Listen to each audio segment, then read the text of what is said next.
First things first, people, my name is Kenneth Burr. My company is Black Series Edition LLC, Gunmetal Imperial Crystal Edge Technology Screens, and our FLE-VT. On FLE-VT, a lot of people ask me what's going to be on that site. Actually, there is a outdoor projection screens, AdTech technology is going to be on there, especially AdTech technology. We do need to have a different site for AdTech. It literally has to have its own website almost to itself, because we do have other products going to be there, but majority is going to be AdTech on there. All right, so what is the worth of a screen paint product? What's the worth of it? When you can charge prices over the amount of people who charge, and the ranges of $60, $50, even $100. Well, what's charged in those prices is basically gray products. Gray products are charged, and I've seen some white screen paint products charged in that range. Reason why gray screens can't get the money that a black screen can pick up, or even gunmetal technology can pick up, is because they're lacking. They don't have the capability to produce anymore. They don't produce contrast. Again, Affinity 1 contrast, extremely important to pick up that contrast level.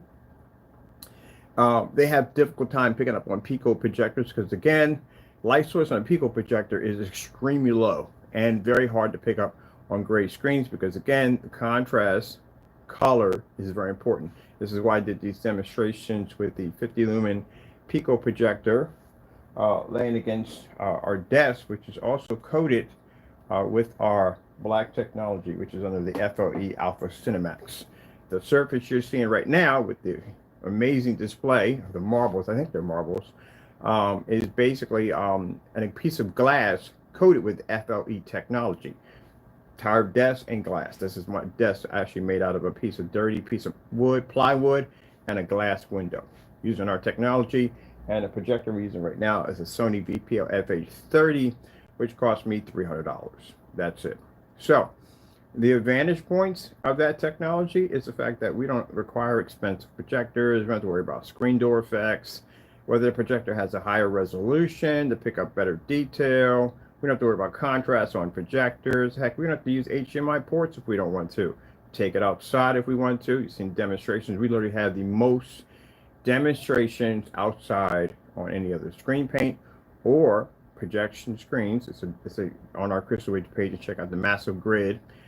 Let's see what else. Application. Oh yeah.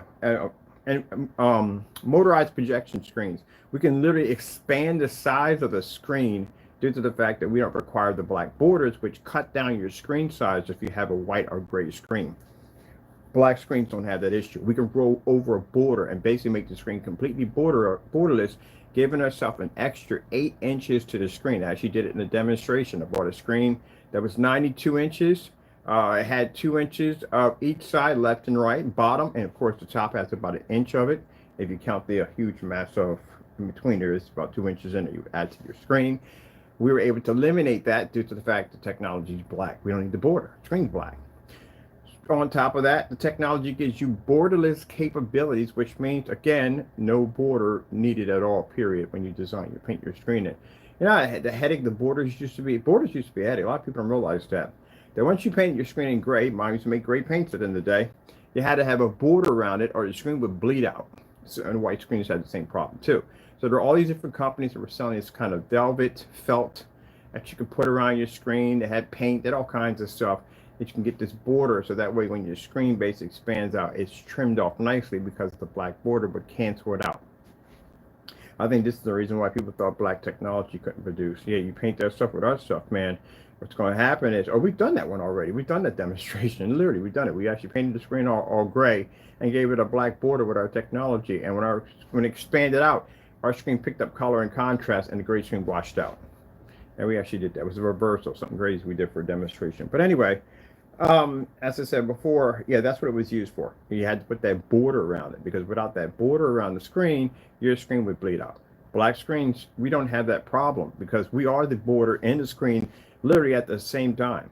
You can adjust your border size to however size you want to make your picture size on your projector, like I'm doing right now. I don't have to be subjected to having this border around my screen.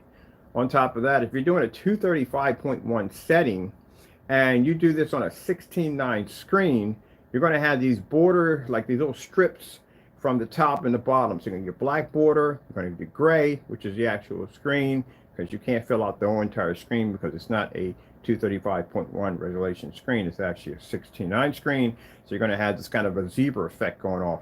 This is why Silver Ticket sells those curtains that you can put across your screen to simulate more of a blacker bottom and top, so it blends in better.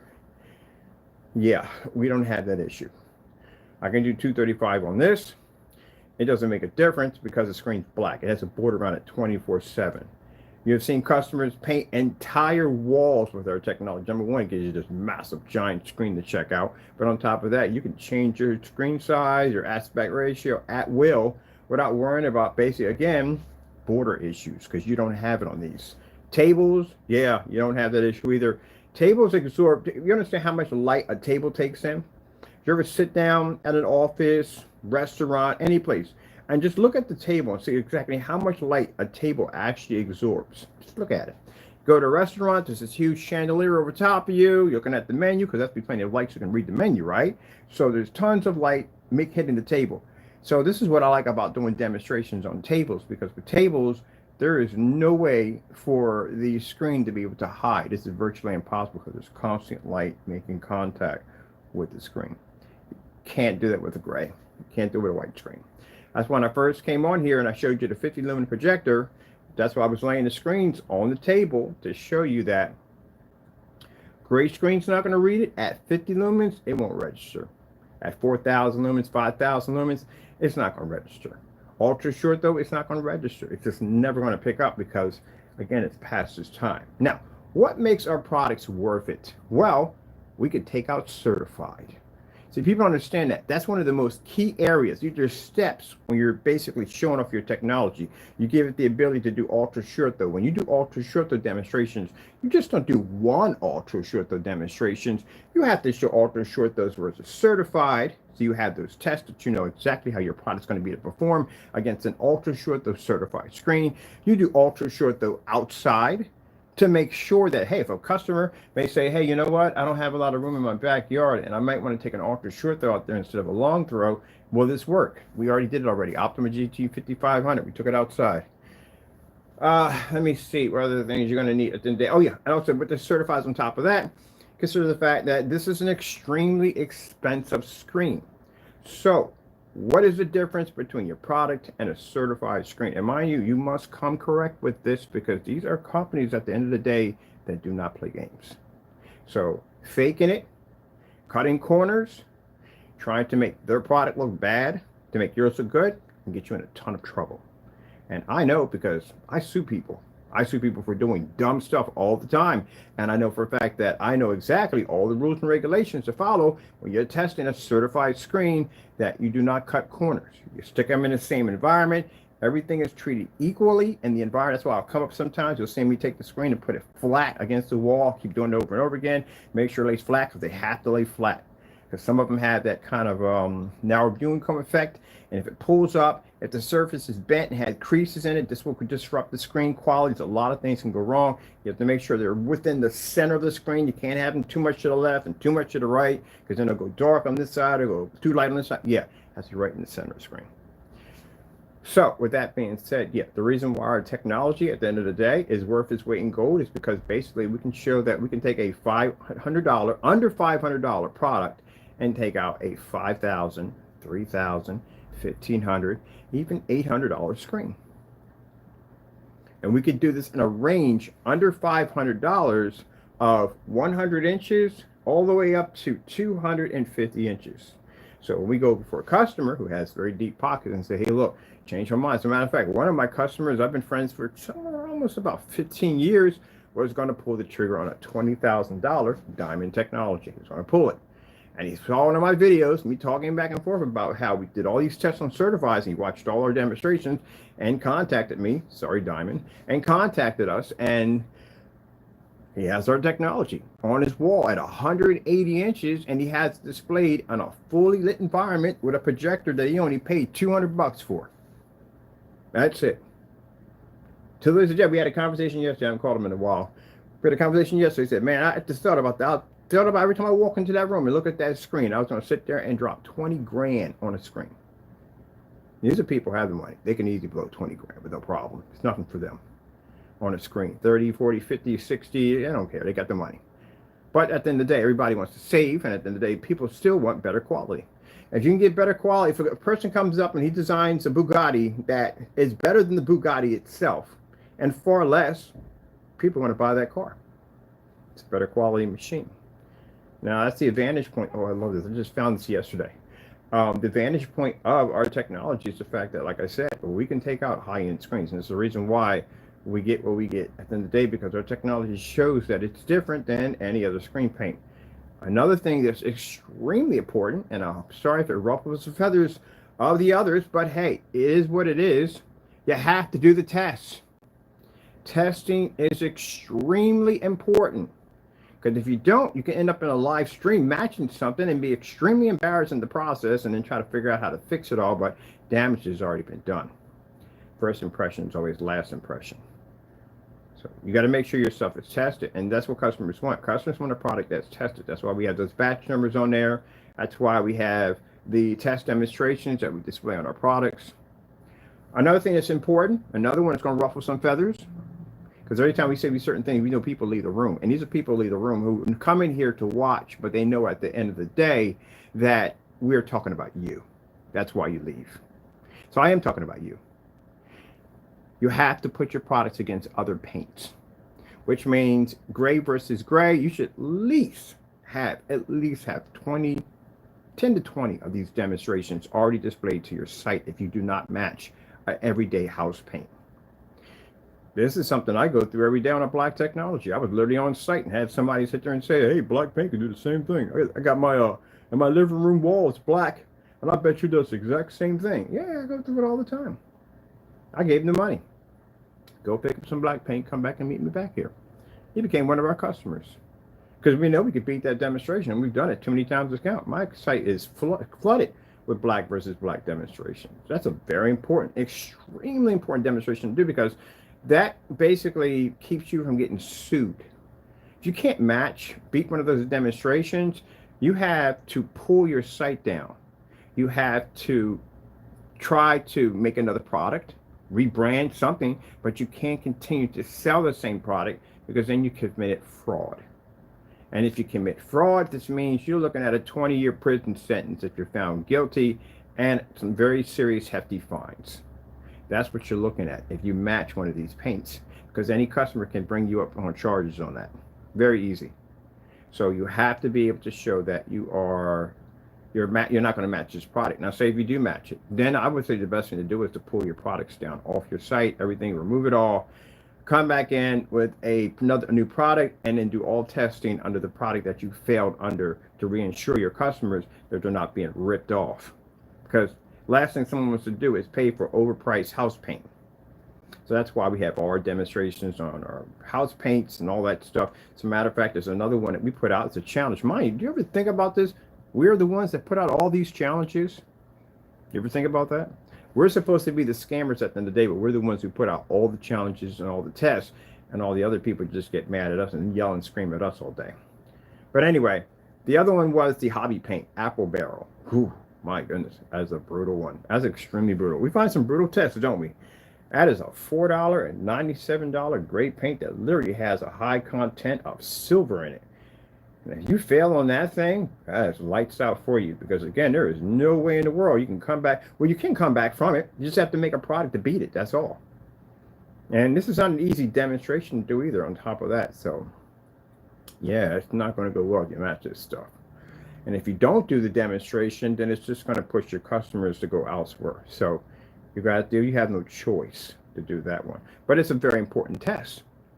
Some people think we did it just on purpose. No, it's a very important test. We did it ourselves. We went out and bought it. As a matter of fact, mine was cheaper. Mine was $4.47 instead of 97 cents. I did the demonstration. What's the problem?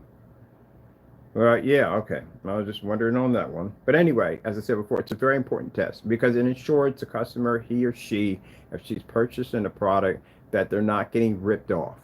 Can you imagine going to Home Depot and buying some paint, black paint, and they say, hey, look, this is going to cost you $400 something for this product, for this paint.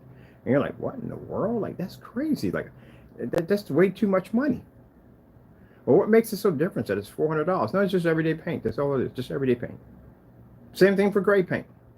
You just spent $60 for this, or $100 for this. I spent $80 for a container of white paint because it was something special attached to it, because it had this really super ultra fluorescent high white level. It was a one coat application. You could spend that kind of money for paint, but that's all it did. I mean, that's all it was. It was just something that just basically heighten the walls and make them brighter, because that's what I needed, a very well lit environment for my screens to generate more light so I can do higher demonstrations with more ambient light in the environment. But other than that, everyday gray paint, no, I ain't gonna pay no $80 for no everyday gray paint. I don't care what's in it, you're not gonna pay for that. So again, you're gonna ask the question, what's the difference? What is it? What makes it so different than all the others? And you're like, no, it's just everyday gray paint, that's all it is. That's why you have to have the gray versus gray test, have to be done. Very important, because you have to make sure at the end of the day that you're not just getting an everyday household paint and you're not being charged more money for it. Now, if this ruffles some feathers, then that's not my problem at the end of the day. That is your problem at the end of the day. This is for anyone who makes a great screen paint product. Not just one individual. If you're complaining and crying about our products, and we do have a person who does cry about our products quite a lot, it's because your product doesn't do what it's designed to do, and it's the reason why no one will pay the money for it. That's the problem. Come this summer, I can go through all different forms of environments, which we did with the Black Series edition. We went there just about every place we wanted to go, and we were able to port with no problem whatsoever. And yet the other product, I guess it calls itself the CINEMAX. Where does that stuff sit at the end of the day? That sits in a dark apartment all day long, doesn't go anywhere, can't be displayed here, can't be displayed there. Now I'm talking about somebody. Can't be displayed. It's stuck in one spot on a high-end projector. That's where it's at. And mind you, keep in mind, I hate to say it, but delusion of grandeur, it matched house paint. Yeah, you can't sell something. Once something has matched that house paint, you're going to have to pull it from the shelves, or you're going to have to basically, I love this saber, man. I just like this thing. You have to pull it from the shelf, or you're going to have to try to come up with a new product, apologize to your customers, and anyone who ordered the product after, I say before the timeline, and you can actually give them a refund, you have to refund them their product. You're going to give them their money back. Well, we already seen the shipping option for that one, did we? You're not getting anything back at all, period. But it should have been that way. But anyway, you may be getting some little money in the mail. You don't know that yet. Well, we were actually taking an individual's company to court on a few things, and that's one of them. We're actually taking court for it. That he committed massive fraud against his customers. So you may be getting some money. So, yeah, we'll see where that goes. But anyway, getting back to this. So this is why our product is worth it. Because, again, we could do things in our technology that a gray and white screen can't do. First things first, let's start off with that infinity contrast level. Y'all can't read that. Not even a gunmetal could read an infinity contrast level next to black technology. So right there from the door, this is going to cost you more money because, again, you're going to spend the money for a very inky projector with a high contrast level to try to fix the problem. But all in all, you're still going to end up with a shade of gray. No matter how hard you try, you're still going to end up with a shade of gray. It's like I said, the equivalent of trying to put one of those card kits on your car, like the Fiat. People take the Fiats and they used to put a Ferrari kit on it because it came close to the car itself. I've seen the people with those, and they basically claimed the car was a Fiero, and they were like, no, sorry, a Fiero, yeah, and they would say, no, it's not, it's a Fiat. And they would go, no. You've seen people do. They argue about Lambos. They argue about certain cars with kits on them, and they'll say that's the car. Like, no, that's not the car. It's not. No matter how hard you try, it's just not. You don't have the real thing. It's fun to look at. It's entertaining, but you don't have the real thing. So that's what it comes down to. Gray paints. They can be entertaining at times, but you can't do anything with them. Now, projector mapping applications won't work on it because we require 100% contrast to use that technology, so it won't read it. Ceiling for infinity ceilings. Let me know last time you saw infinity ceiling, it was gray. Infinity ceilings are black. Floor advertisement and displays, yeah, for all visual effects.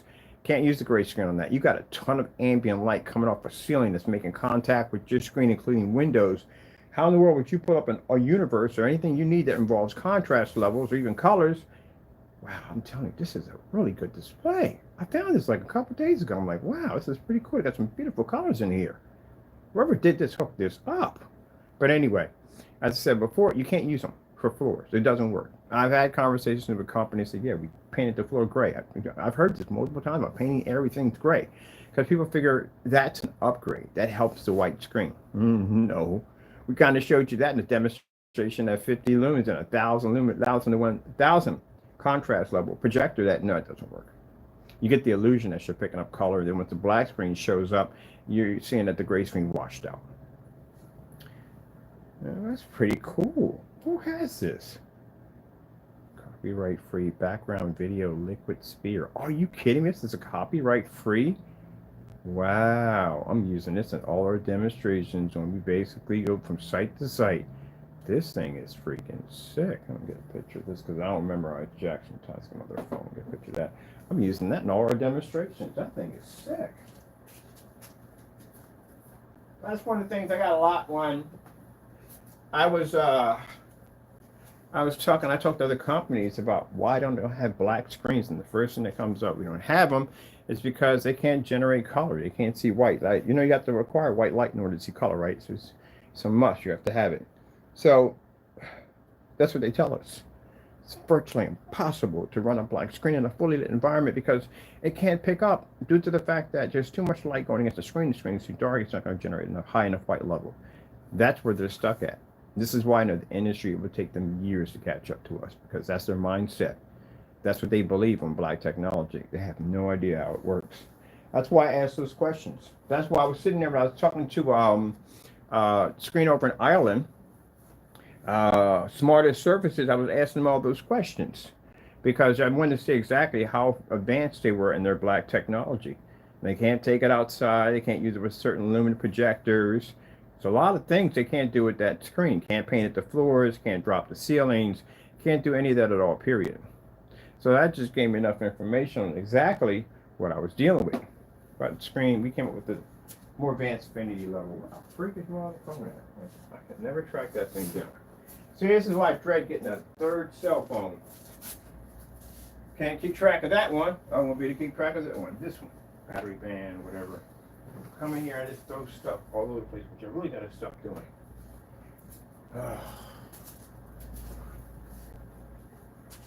Echo, you grab my that's probably underneath the black diamond surface. I guarantee it probably is. Always losing something. Still getting the light, people. It's not on the charge. Alright, let me try this baby now. One of my pet peeves when I'm losing stuff. This is one of the things I talk about too, that, you know, if your screen's black and you set it on a black surface, it becomes hard to find things. So I do that all the time. So I have a lot of black furniture. And when I drop stuff on my phones or lay things down, they blend in because they're black. So that's what I was getting at. When you have a screen that's claiming to be black and it's actually gray, you could drop that thing on anything. You still find it because it's a gray screen. We're at somebody. Ugh.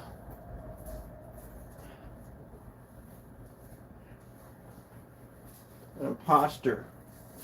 I hate to put it this way, and it is what it is, but you can't get mad about it. That the Series C is an imposter black screen. It can't. It says it's black, but it can't read black. And that's another thing too. On top of that, you can be brought up on charges also too for fraud because you can't sell something that really isn't what it is. You have to prove that it is. Of course, he's going to have problems with that because anybody who buys that stuff and they roll it down, it's going to come up gray. It's going to get a lot of complaints on that product. A lot of complaints. It's going to cause him a lot of damage. He sells one of those, it's going to cause him a lot of problems. That range gain, he's going to have to back that up. You can't back that up, and a customer will ask you about this.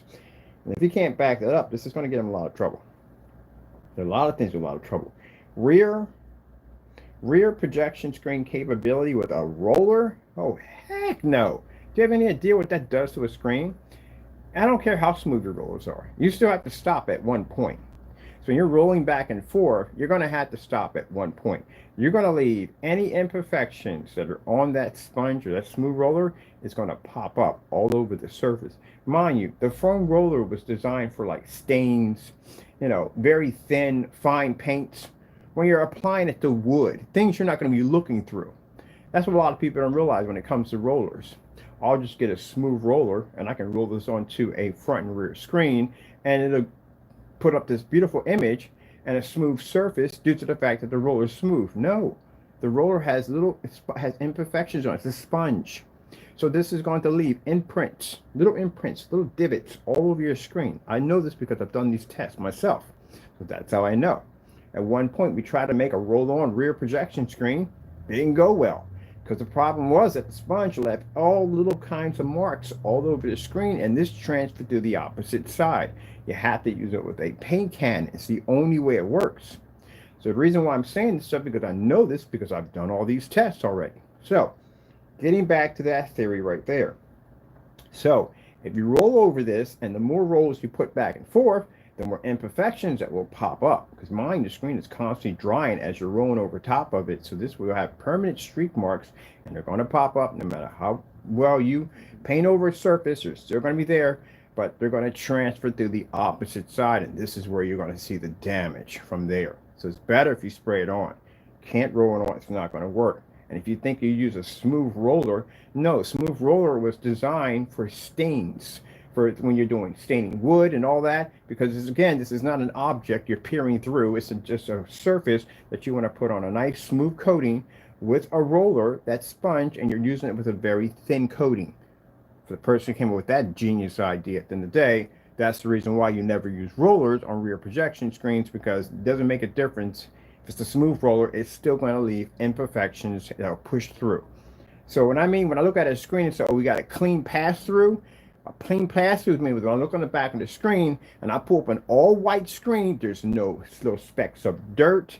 There's no little specks of imperfections where chemicals didn't blend well. You get little spotty little black areas. It's whatever black stuff you put into it, may not have married well, and maybe you have these little clumps and little spots that are popping up. There's no lines and no wrinkles and no there's all kinds of stuff that can pop up. So that's why you show the white surface first, because it shows how clean the image transferred through. But again, if you don't test your products, you don't know this, which you should. I'll tell you, if you guys had a form site, or you do have a form site, well, the thing about it is I couldn't come here and have an intellectual conversation with you. You don't know how. I learned that when I went to your sites and when I went to Crow's site and had a conversation with him. I can't have a conversation with him. It starts off with emojis and curse words and insults and pornography and you name it, all kinds of stuff. And he also incriminates himself. Oh yeah, we have that already, where Jamie has basically posted pornography on the site. As a matter of fact, that is also being used against him in a court of law, because it shows that as an owner, as his company, and he calls himself a CEO of his business, that he strictly went out and he abused his website by basically flashing pornography on his site, which you can't do at all, period. No, the reason why is because when you design a Wix site, Wix gives you there's two forms of questionnaire that pop up when you design your Wix site. First, they'll ask you, it's an adult website. If you're selling like weapons, guns, alcohol, stuff like that, then you have to have these certain kind of requirements in order to do so. If it's not, and it's used as a basic site, that anyone can come see and blah, blah, blah, then you have that. These two options do pop up. So if you show anything on that site that basically violates that contract that you just agreed to on how your site was actually set up, this can get you in trouble. This is why you read the fine print. People never read the fine print. I love reading the fine print. I'm always curious what kind of crap they got in there waiting for me. That's why I read the fine print. Pull out the magnifying glass and boom, go through it. But anyway, yeah. So you can't do that. So anyway, oh man, hold on. Let me get back to this real quick. Let me see right here. So yeah, you have to. I want to get a copy of this because I'm definitely going to be using this in all my demonstrations. I got my portables coming through pretty soon, and this is going to be fantastic because we got an invisible hologram paint coming out for projector mapping applications, and this is going to be beautiful. I can actually freeze this right here, and then we need two projectors to do it. The one projector shows the image, freeze it. The second projector scans the image, and then we can project a map over top this surface right here. I can actually bring all this to life, which I'm going to do. So we're going to take our coding, because what better way to show projector mapping technology than to have the first projector hit the image and show a display of the image on our technology, and then the second projector scan the screen, and we can draw into the screen and bring this to life. I can make the flames come to life. I can do all that. I can bring all that to life in there. That's what we're going to do. Oh, that'd be a fantastic demonstration. We've got to do that one next. I got to bring in my other projector. I got two of them that stack like that. So we're going to need a 720p. Well, it doesn't make a difference. I got to be both 1080p and one 720p and one 1080p. It doesn't make a difference. I'm going to do a stack. I got to get the lamp for the other one. The other one's over there. It's pretty good. We're going to get another one. So we're going to do a scan and basically display at the exact same time, which I did already. Yeah, I put flames around the screen one time, but now I want to do something different because I like this. This is beautifully done. Man, this is really good. That is really, really nice.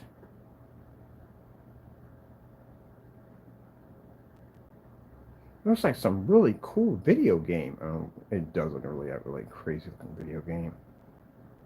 And I love the way they did it, where actually you can see the objects just turn. Wow. That is amazing. Our black technology is gorgeous, ain't it? Yep.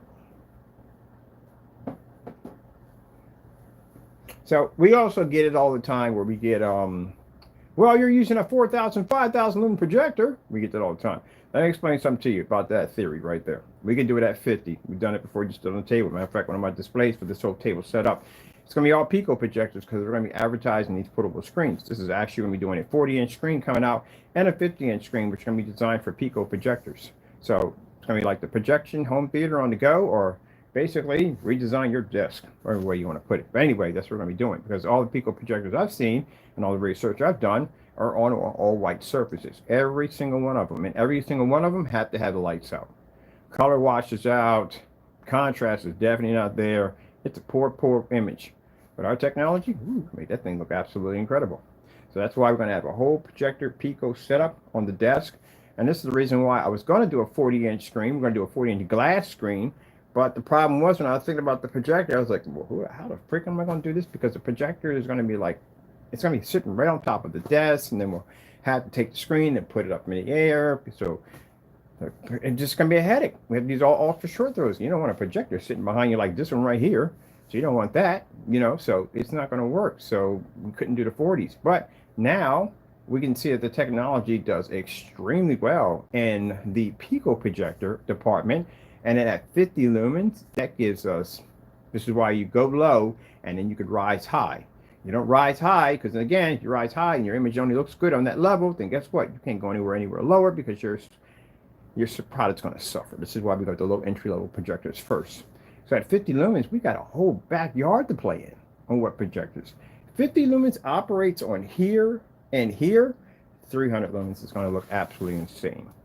So I can run the entire desk off these little portable projectors that don't make any noise. They're quiet. They don't take lamps at the end of the day. They don't generate a ton of heat. So you got heat blasted on the side of your arm while you're writing in documents. It's fantastic. It's perfect. I'm going to have it up there pretty soon. But anyway, as I said before, much more affordable than what you can do with this technology. All right. What I want to do is, let me see.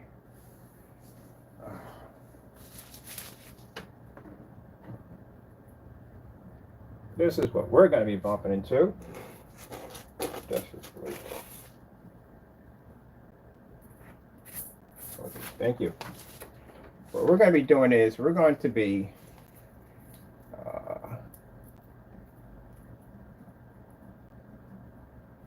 doing a lot of white screens. Yeah, definitely a lot of white screens. Because again, I told you before that I did my research. When I came down here, my first year down here in Allentown, well, actually, I only say first year in so many months. But anyway, my first time down here, first thing I did, research. Went down and got some money out of my ATM and picked up some, went to different stores and stuff and sat down, ate at the eateries and restaurants and sports bars and did my research. Walked around their establishments, see what kind of setups they got down there. What kind of screens are they using at the end of the day? All white screens, every single one. It's a white screen here, white screen there, all white screens, every single one of them. There you go, buddy. All white screens. So would be an easy cakewalk because I got to know what the competition is. What do we have down here? Where they're running? I was even at the PPL building. They got this stadium down here. They do a lot of wings games down here. Walked through that bad boy. Went through every place down here. Museums, all kinds of stuff. It was all through this whole area. See exactly what people were using for their setups. Even down to a couple of big events they had down here. Every single area, white screens. So this is going to give our technology an extremely high advantage point because a black screen can do things that a white screen can't begin to even think of. And again, no expensive projectors required. And as we showed you in the demonstrations, even with the white 50 lumen projector, no go. And even with a 4,000 lumen projector, which I'm using right now, no go. It's just not going to work. I copy this so I can know exactly how to come back to this because, man, I think it's gorgeous. I'm loving this. Red screen. Getting that from YouTube. Colors are extremely important. This is why I explained to people at the end of the day that majority, we see a lot of people with white screens. Gray screen paints, you see them here and there. When I talk to my customers, and I'm telling you, I talk to my customers, we don't bump into a lot of gray screens. The first thing a person does, and I did the same thing myself, is they'll go out and buy a projector and they'll go get a white screen. That's what they'll do. They'll go out and get, because the first thing they'll do is they'll go from white screen to certified. That's what usually pops the first of the certified screen. They go, oh shoot, what the freak? I'm not spending $3,000 for that. I'm not spending $5,000. That's too much money. I just paid this much money for my projector. Why am I going to go out and spend more money? Because yeah, it's going to put you about a couple of $1,000s in the hole from the door. Because again, if you just spend $3,000 for a projector, and you got to try to spend another $1,500. That's going to add more to the pot, or $2,000. Then what you do is you go cheap. You go get a white screen because you figure your projector with all these bells and whistles, it's going to fix the problem of the white screen, and it's not at all. You can't see the screen, and then you're going to realize when you turn your projector on that it's not working. You can't see the screen at all. Period. So that's why they contact us, because we fix the white screen woes and the gray screen woes also too. Blue screen. Getting that from YouTube. Now, for people that are basically complaining that their products do work, we're telling you you don't. You cannot read an Infinity 1 contrast level, which is required for projection setups. It is a must. And if you want to argue this one, how about we have a little court thing? How about we do it this way? $50,000 in a court of law. You bring your argument, we'll bring ours. Anyone, I mean anyone. I'm not talking one person, anyone. And you convince a judge that your gray paint at the end of the day can read the Infinity 1 black level. Because if you can't, that means your product is outdated. The whole purpose of screens, judging to mind you, if you sit there and say, well, where does your knowledge go? Well, man, we can go back and show we were around on gray paints again before you guys ever existed. Some of you guys ever existed. Some of you did exist around the time and some of you didn't. So we can go back and show exactly how far my knowledge goes back. We have enough to back it. So in court, you're just going to have to prove that the product you have is considered to be a dated product, and it does do exactly as you claim it does. You said it pulls an infinity contrast. It doesn't. It is a requirement, and we can show the court's perfectly fine on why it's required. So if I wanted to paint my ceiling, and I wanted to, say I have a museum, and I want to turn the ceiling all black, whatever color I need, and I want to display a universe, a Milky Way. I want to display the solar system. And I have to have all my lights on because I have exhibits below that are showing off the paintings and all that other good stuff. Can your great product produce all that without costing me a ton of money for a projector that's going to try to darken and give me a darker shade of gray? What's this going to cost me at the end of the day? Where are you saving me money? And is this going to be efficient? Is this going to work? It's not. Black screen can go in there and coat that whole entire section out, You can even add lights to the environment. It won't disrupt any of the displays below. You can keep all your lights on. And the projectors that we use won't require a ton of expensive contrast capabilities because our screens are physically black. You won't win it. And I'm not talking one person, but anybody. When I say that a gray screen is outdated, it's an outdated product. It's worth its product at $60. Not really, to tell you the truth. Actually, a little lower than that. Because if it can't beat a tone at the end of the day, if it can't beat an everyday household paint that a consumer can just go out and do it themselves, then your product's actually worth probably around under $5. Because you still got to get through that. Don't worry about me at the end of the day. That's one of the things you have to go through. Green screen. Getting that from YouTube. Oh, even challenge the white screens too, along with that too. Got a white screen out there, your company makes these screens, you want to challenge Mr. Bird at the end of the day? Well, you take me to court and you basically prove at the end of the day that your product does exactly what you said it does, and I guarantee you in court, we can show you hands down, it won't. It's an outdated product. The only thing that the white screen has value on is I would rather paint over a white screen than paint over a gray screen, because the gray screen is going to cost me more money. It's going to cost me a couple $100 more just to paint over a gray screen. I'm going to paint over it anyway. Might as well get a white screen. So there's no value in the screen because it's gray, because it's going to cost you more, and I'd rather go with the white screen. So, and they're not even good to paint over. That's pretty much it. So, you know, for all the barking and carrying on, for all the crying and whining on camera, because we're hearing it, the crying and whining, which we don't care, I would suggest you take me to court. Take me to court and say that, hey, he's claiming that our gray screens can't see an Infinity One. I bet you won't even do it. I bet you won't even attempt to do it. We can take you, and you're making that claim. I can clearly take it to court and sue you for more than 50 grand, sue you for $100,000, more than that. As long as I can back my claim up, I can sue you for whatever I want. You can't read an Infinity One. You can't read a contrast level. Contrast is required for color. It all falls in line. If you're going to basically complain about white levels, you don't pull the highest white level. That would be a white surface. They have that. That's their category at the end of the day. So for any company out there making white screen paints at the end of the day, they can literally argue with you in court about the white levels.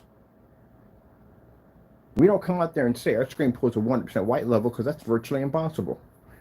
We say we pull a 100% contrast level. We show you that our white levels basically have a certain, they pick up a well-lit, a bright white level due to the fact that we have so many black on black demonstrations showing our product against other black surfaces, proving that we pull higher white levels that we can basically back up on our technology. But gray screens, on the other hand, you couldn't even argue with a company that makes white projector screen paints, because you can't sit there and say we pull the highest white level. No, that'd be virtually impossible, because they could argue and win because they're actually physically a white screen. You can argue you pull better color. Yeah, that is true. But you can't argue and say that you pull a higher white level. Virtually impossible. And then next to black technology, you don't read contrast and can't read color. So where is it laid for the gray screen? Again, I told you, it's an obsolete product. Where the white screen, again, you already know what you're getting yourself into. You know it's not going to be to pull the color. It's not going to pull the contrast. It can maintain an extremely high white level because it is white. But again, it can be upgraded. So can the gray screen. But again, if I'm going to be painting over a screen, I'd rather just spend the money for the white screen. It's much cheaper. Purple screen. Getting that from YouTube. So this right here, this technology is showing you the advantage point of our black technology on a colored surface at a projector at 4,000 lumens. It's a 1080p Chrissy projector. I'm sorry, Chrissy, Sony's using Chrissy's. This is a Sony VPO FH30. It's a WXGA projector, 1920 by 1200. And this projector is 4,000 lumens. So it can't read on a white screen. And I'm not that far from the screen, to tell you the truth, and it can't read it.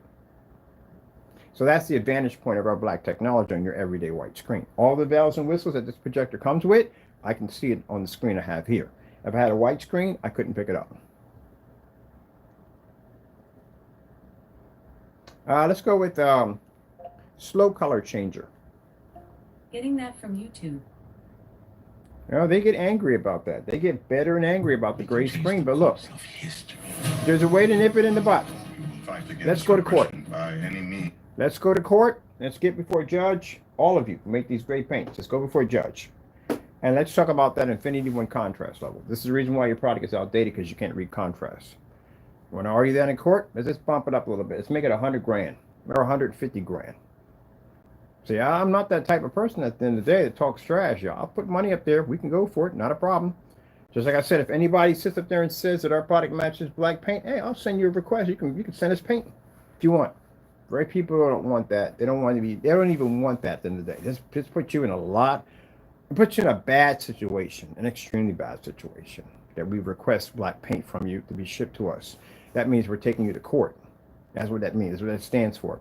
Anytime you get a request from me, if we go through your channel, we find that you're basically making false accusations about our products, and you get a letter from us telling us, hey, send us down some black paint, that means you're getting ready to take you to court.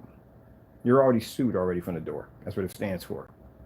It's just a final nail in the coffin, because if you're going to make an accusation about something, you're sure enough got to have a lot of proof that it actually exists. It's like going fishing and saying, hey, I saw the Loch Ness sea monster. He was out there swimming out there in the middle of nowhere, and all of a sudden this UFO landed right next to him, and they went over, they got on shore, and they had a conversation with the, what's the guy called? The Yeti. And people look at you like, you have lost your freaking mind.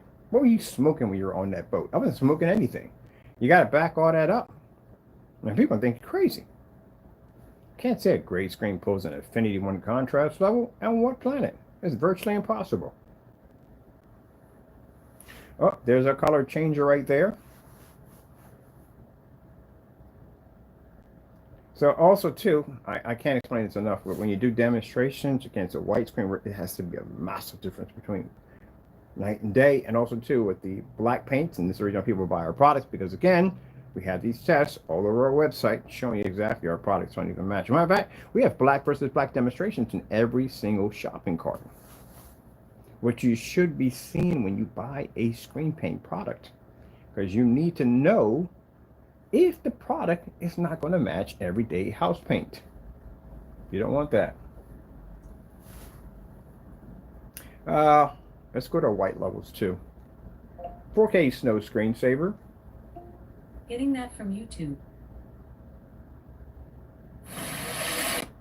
I love it when they say, we'll choose what we want to choose. So, let's see if that white surface can, well, we already passed already. We haven't passed that one. It can't turn our screen dark.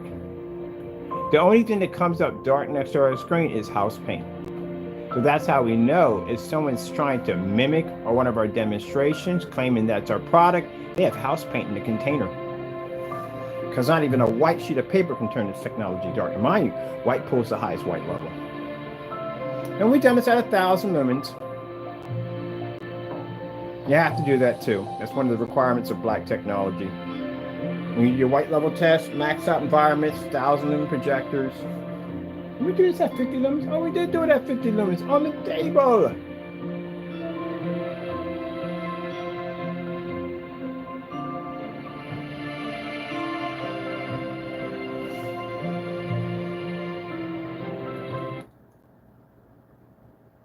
Ooh, ouch, ouch, ooh. Ew.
There we go.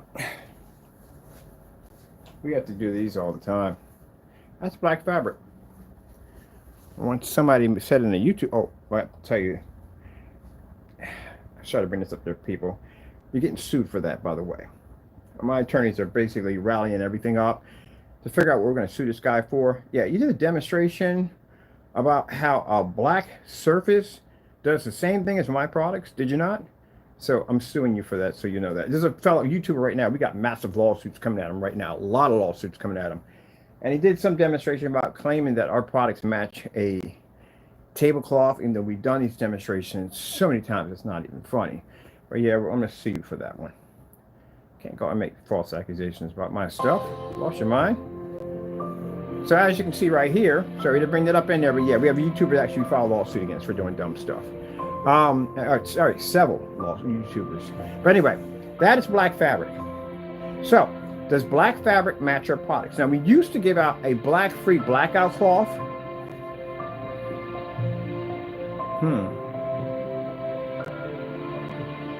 Why don't we do that anymore? I gotta look into that. We may do that again. I'm not sure. But anyway, we used to give out a black-free blackout cloth. It was all black surface. And if you're going to give out a black surface, one of the things you're going to have to do is you're going to have to show the difference between the black surface that you're giving out for free and the screen paint that the customer paid for. Because, you know, the last thing you want to do is go out and get a free black surface and find out that the black surface does the same thing as the screen paint you just paid money for. That would be embarrassing, wouldn't it? Yes, it would be. Slow color changer. Getting that from YouTube. Because you don't want that at the end of the day. So that's why we have to do that test. Because again, this is something that could come up. So you have to do all your tests. Little Caesar slices and sticks with half bacon cheese sticks, half pepperoni pizza is the world's greatest combination. So as you can see, a black surface won't help you. Actually, a black fabric won't help you because the black fabric is not designed to read a white level. It can't understand it. It doesn't. It just basically shows a contrast level. That's it. That's what I was telling you about when you do the white levels. There's a tone we look for. So in that tone, I can see if the other certified screens are going to pull too high of a white level, where they're going to wash out. And when we do this on a black surface, any black product or any black screen we bring through here for testing against our products, we can see exactly how they come up on a white level. They come up too dark, we can tell maybe from the door they're going to have problems. Also ensures our customers that, you know, we should do, I'm thinking about it, we may do that. We may do a free blackout cloth surface. I'm going to think about that. But anyway, it depends on how much it's going to cost me. But again, as I said before, yeah, we had to do this when we were actually giving away the free surface. So we gave this black surface for free. We had to make sure it didn't match. Now, I've seen the demonstration, mind you. When you do this demonstration, you should be to do this over and over and over and over again. If you can beat fabric, this is a demonstration you should do every time. And the majority of most of your demonstrations, you should have this demonstration done. If you do it one time and you never do it again, there's a problem there. That's a huge, massive red flag. As you notice, there's no red lights wrapped around the screen. The reason why we don't have red on, because red can actually change the color of a screen. It distorts the image. That's what it does. Yeah, I've actually watched someone cheat and doing a demonstration on that one. But as you can see, with our technology and Alpha CINEMAX, the white surface doesn't match us and the black surface doesn't match our products. Let's go with Skyworth food demonstration. Getting that from YouTube.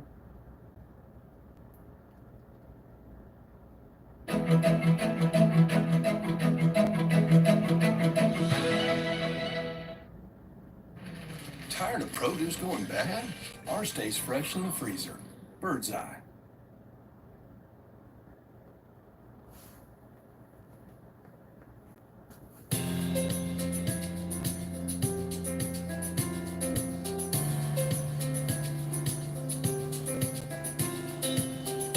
And this is what you have to do if you're doing testing. It's one of the requirements that's needed.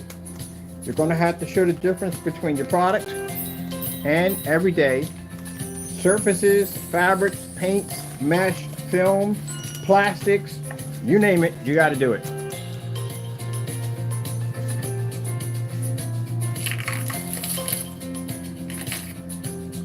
So as you can see, the white surface washes out because it doesn't have a high enough contrast. Where the black surface basically comes in too dark because it can't read white light. Our technology has the perfect balance. This is why our technology is worth its weight in gold, because it's tested, batch number guarantee, and it can back itself on any level that we put it on. Doesn't require expensive projectors, automatically ultra short though compatible, can be used outside.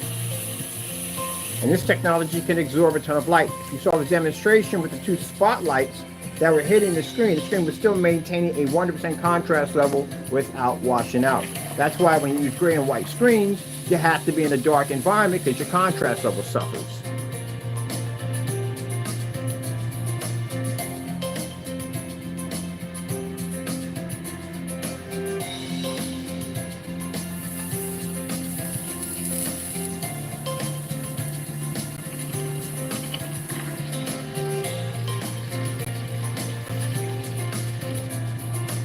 Well, I'm curious. We give out a free black surface. We give out a free black surface with our black screen paint products. We did that. We get a blackout cloth. And you know, if you saw those demonstrations, we can show demonstrations we don't match.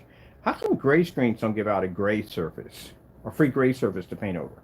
I wonder why. You know why? Because the gray surface would do the same thing. They would lose money on that. They can't do that. They'll give you a white one instead. Because they give you a white one, a white screen will show some difference between the gray surface. But I've never seen them give out a gray screen, and I wonder why on that.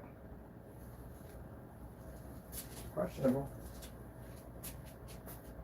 Definitely questionable.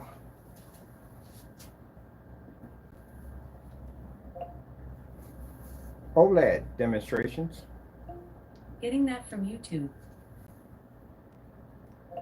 Starfield screensaver.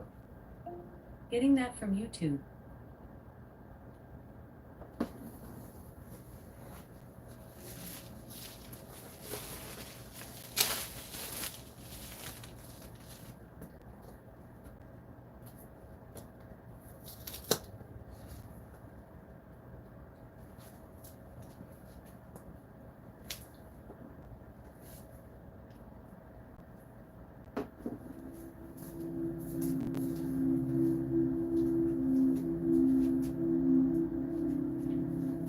Anytime I speak on our technology, we're going to ruffle feathers. It's going to happen. Got white screens. Again, we need you guys today because, again, I'm not painting over gray screens. That's just too much money for me to paint over. Especially when I'm painting over top of it. There's no point in all that. When it comes to the gray paints, they're ruffled. Their feathers get ruffled. They get upset. They get angry. They get bitter. But as I told you before, you can't read an Infinity 1 contrast. It won't pick up on your products. It is what it is. If you're angry about this, you can take me to court. I don't mind. Take me to court and tell them, you know, that your product does pull an Infinity 1 contrast level. You can read black. And I guarantee the judge is going to look at you and go, how? How would you do that? You can't.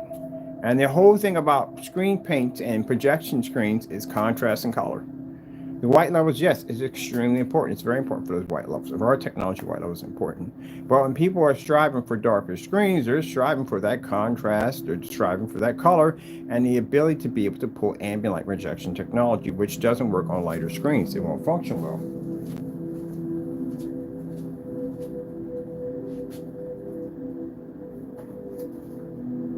Now, when you want to get down to the worth, what is the worth of a white screen? Nothing. What is the worth of a gray screen? Well, it's a little better than a white screen, I'll tell you that much. But, again, there's nothing there. It doesn't read 100% contrast, which a black screen does, so that's our territory right there. We read a perfect color balance. They can't do that. Are they worth anything to gunmetal technology? No, gunmetal technology builds a much darker shade of gray. There's a difference between charcoal gray and gunmetal, because somebody calls their products gunmetal. Your product's not gunmetal. Unless you have done multiple tests against gunmetal screens, proving that your product's worthy of gunmetal, being called gunmetal, other than that, you're charcoal gray. And on top of that, consider the fact that the gray screen that you see right here can't argue it pulls the highest white level, because that would be for people who develop white screens. So that's their category.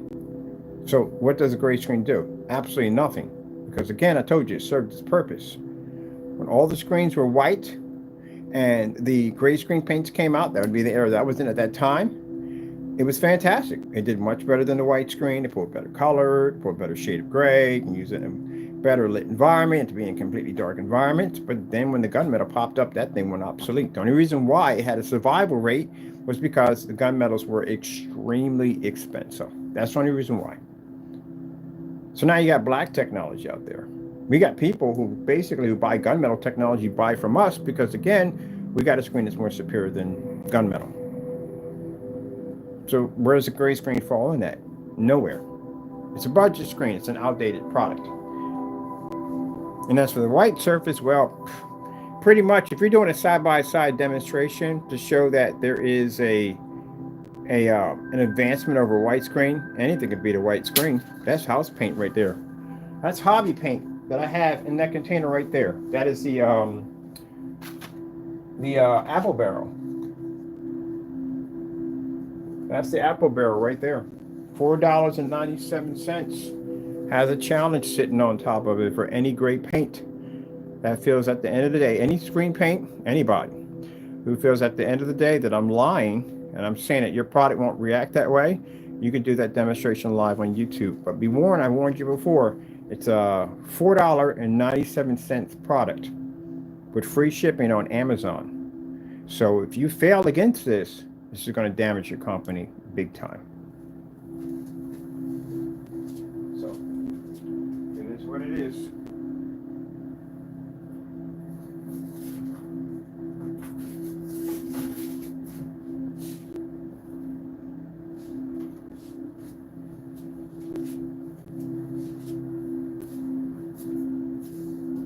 Let's see if the gray screen can turn my screen unwatchable. 4K snow screensaver. Getting that from YouTube.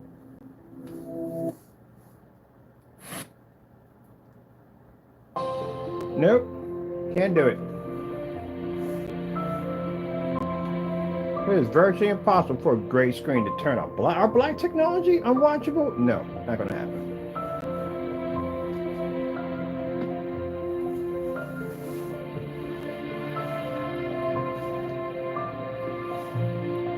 But I got an interesting challenge for those gray screens out there that made that statement about black screens, or my black screen at the end of the day. Comes up dark under their product. You see that product right there? That's a hobby paint right there. How about you put that against your screen and do a live demonstration and see what happens? I bet you won't even do it because you won't go near that stuff because it's extremely dangerous. That stuff has a silver content in it. So it makes it a very interesting product. Guarantee you won't go against it. We go against it. We did that version and the black version. At 50 lumens and at 4,000, we can still beat it with no problem, but I guarantee you won't go near it. I guarantee it'll blend right into your screen. But that can't even turn ourselves unwatchable. Yeah, it's a challenge on that. The reason why I put the challenge on it, because again, we had some people come in besides the other one and say, oh, well, you can't say that because my product's different. Okay, your product's different. So this is not your screen paint. It won't react this way next to our screen. No, it won't. All right, can you do me a favor? Can you go out and buy that Amazon apple barrel and put that against your screen, do a live demonstration, give me a YouTube channel, I'll go check it out.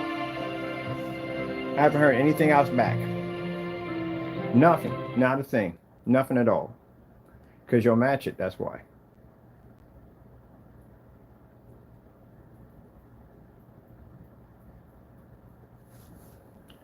$4K snow screensavers. Getting that from YouTube.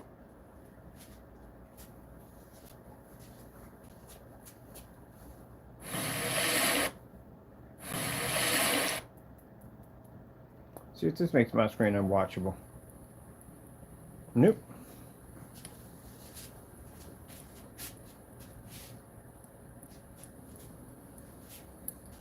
LG snowboarding. Getting that from YouTube.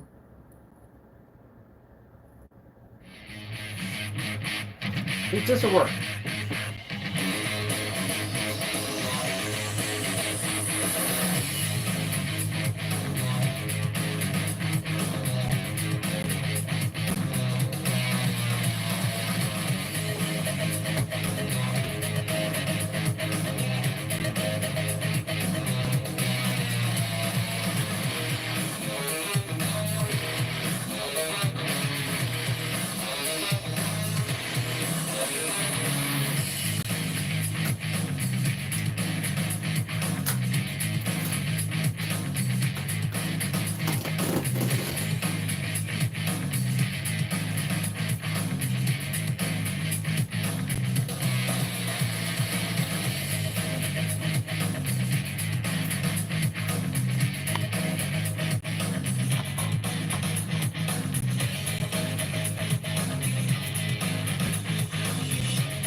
Not reading the contrast, can't read color. And FLE technology would crush a gray screen easily. Even the Black Series edition will crush that screen. As I said, we get people there that says, well, that's not our product. Well, we have the paint. You can go through the demonstration if you want. I mean, you got to prove if your product's worth the money, you know, so you should do the demonstration anyway. It shouldn't have to have a challenge on top of it. You never should have to have that at all, period. Should be something that you do anyway, just for the sake of it all. Be the back of the product. I should never ever have to put a challenge on something ever. Never have to. Because the person making a product, you should be seeing these tests automatically from the door. If you're going to complain and whine on camera that the Alpha CINEMAX is not worth its weight in gold, that it's not worth its price, then do copy our demonstrations. But you can't. If you can't pick up an affinity contrast level, your product isn't really worth anything, because again, I said from the door, contrast is everything. If it wasn't, they wouldn't put it on projectors. It wouldn't be needed. Why would you stick something like that on a projector? Why don't you just go with a 2,000,001 white level?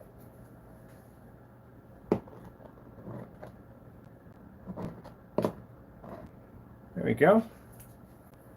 That is Screen Innovation. That's their technology.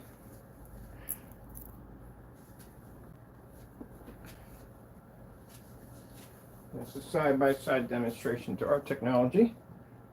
So we have a product here for us, for our customers. It costs our customers under $500. They can get a screen size of 100 inches to 250 inches on our screen paint. Starfield Screensaver. Getting that from YouTube.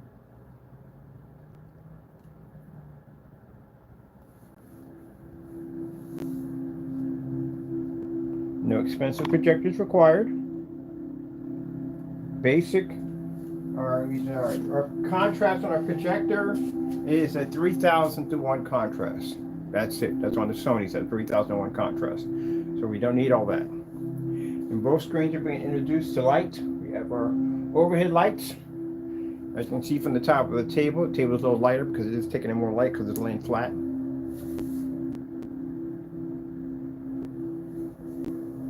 And if you're going to be talking about your worth in gold on your product, you're going to have to be to show that your product does exactly what it claims to do, and that it's not going to wash out. You're going to be able to pull your contrast levels, all that good stuff. At the end of the day, you got to show all that. Does your product work outside? You know, in demonstrations, you literally have to have on different forms of projectors outside to do an outside demonstration. It's quite a lot.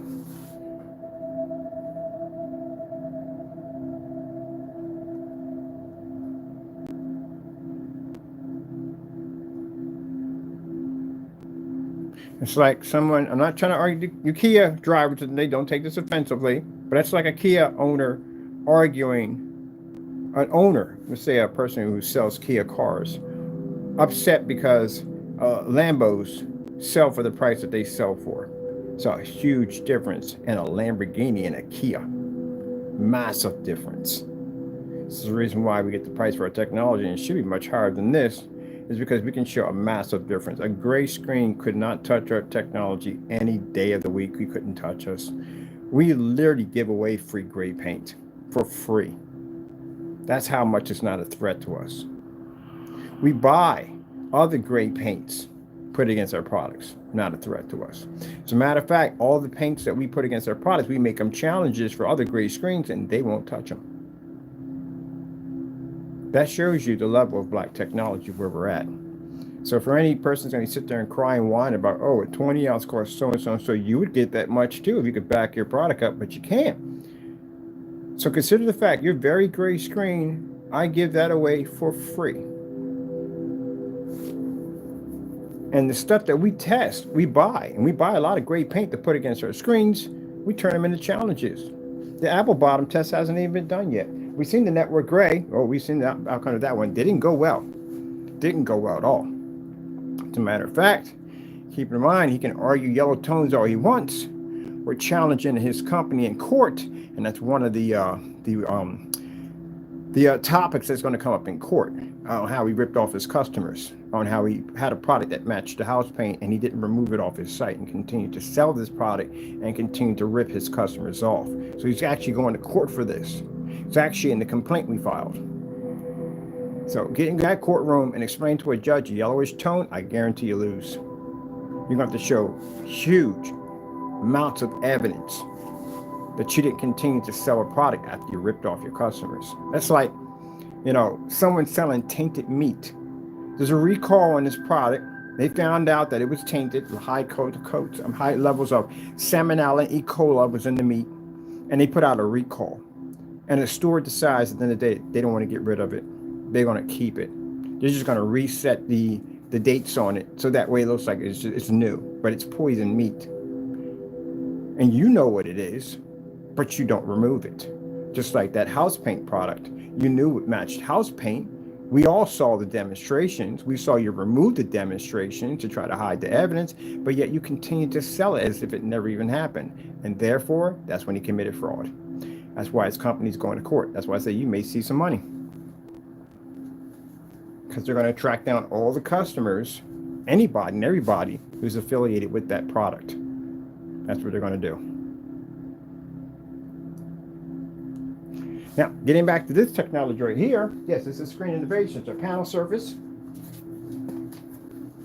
It does what it's designed to do. It does. It does still pull amazing contrast because I have it on a white surface, and on a white surface, it pulls an amazing contrast. It does.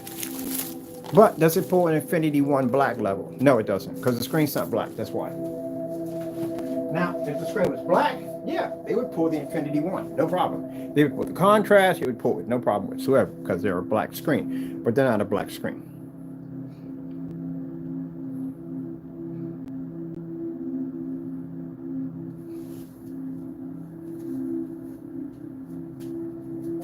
Red screen. Getting that from YouTube.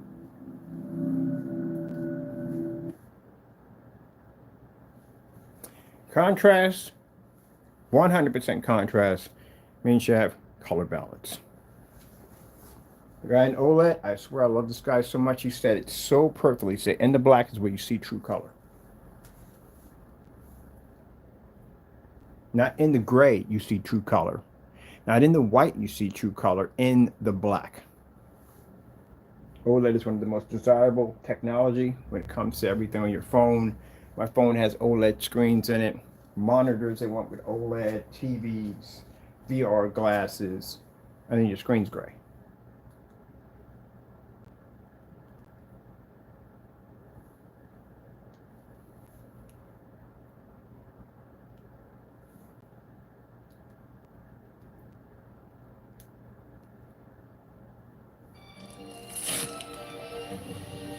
Everything in moderation.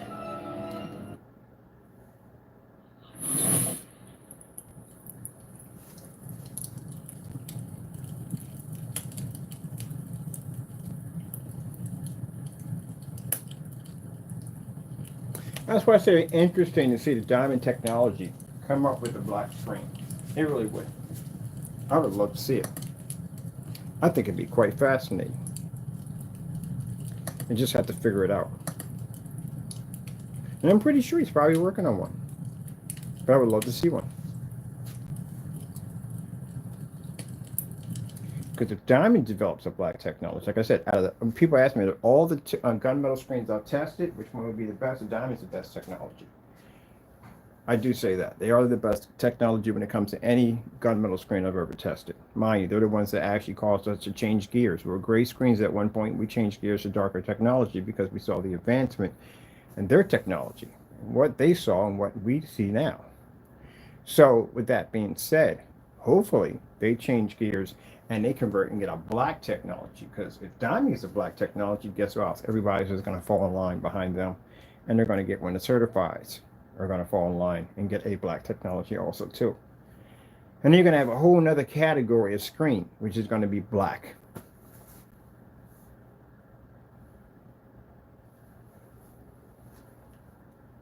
Slow color changer. These videos, keep in mind, we do these demonstrations, are never short. They can't be, because there's so much you're supposed to see in a demonstration.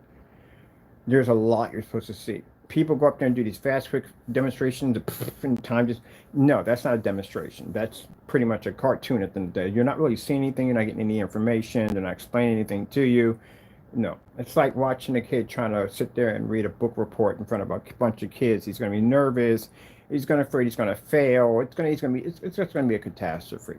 You know what I mean? They don't have enough confidence in the product, so that's why they don't stick around long. Did I get the slow color changer? I did get it right there, right? Yeah, there we go. Hey, it's me, your skin. I crave being done with acne, but treating leaves me red, flaky. So it's a slow color changer.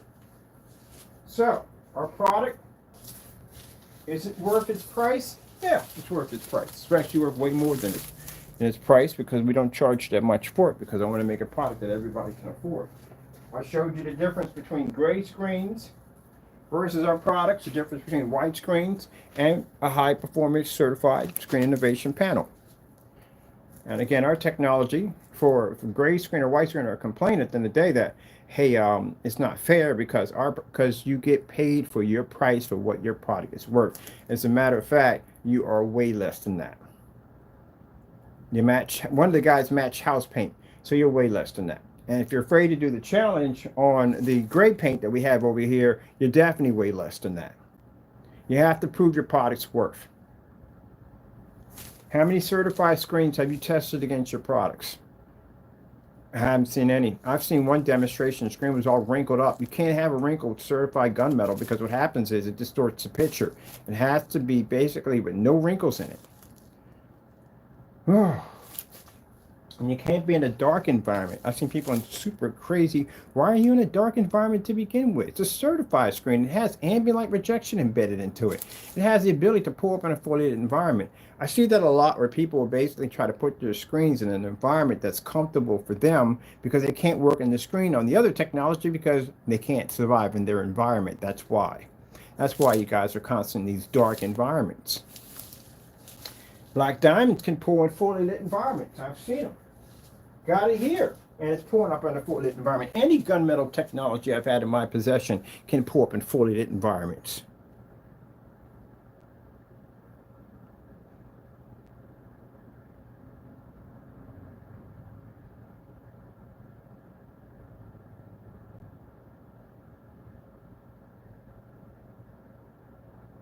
Now this makes our technology future-proof. Anywhere I'm at with this technology, if I bump into any place, even a place that may have their technology and it's certified, we have no problem. We can walk in there and we can dominate anything we walk into, because we tested our products. That's why I went through all that testing. That's why I watched tons and tons of demonstrations on certified screens to educate myself on exactly what am I dealing with if I get into this field.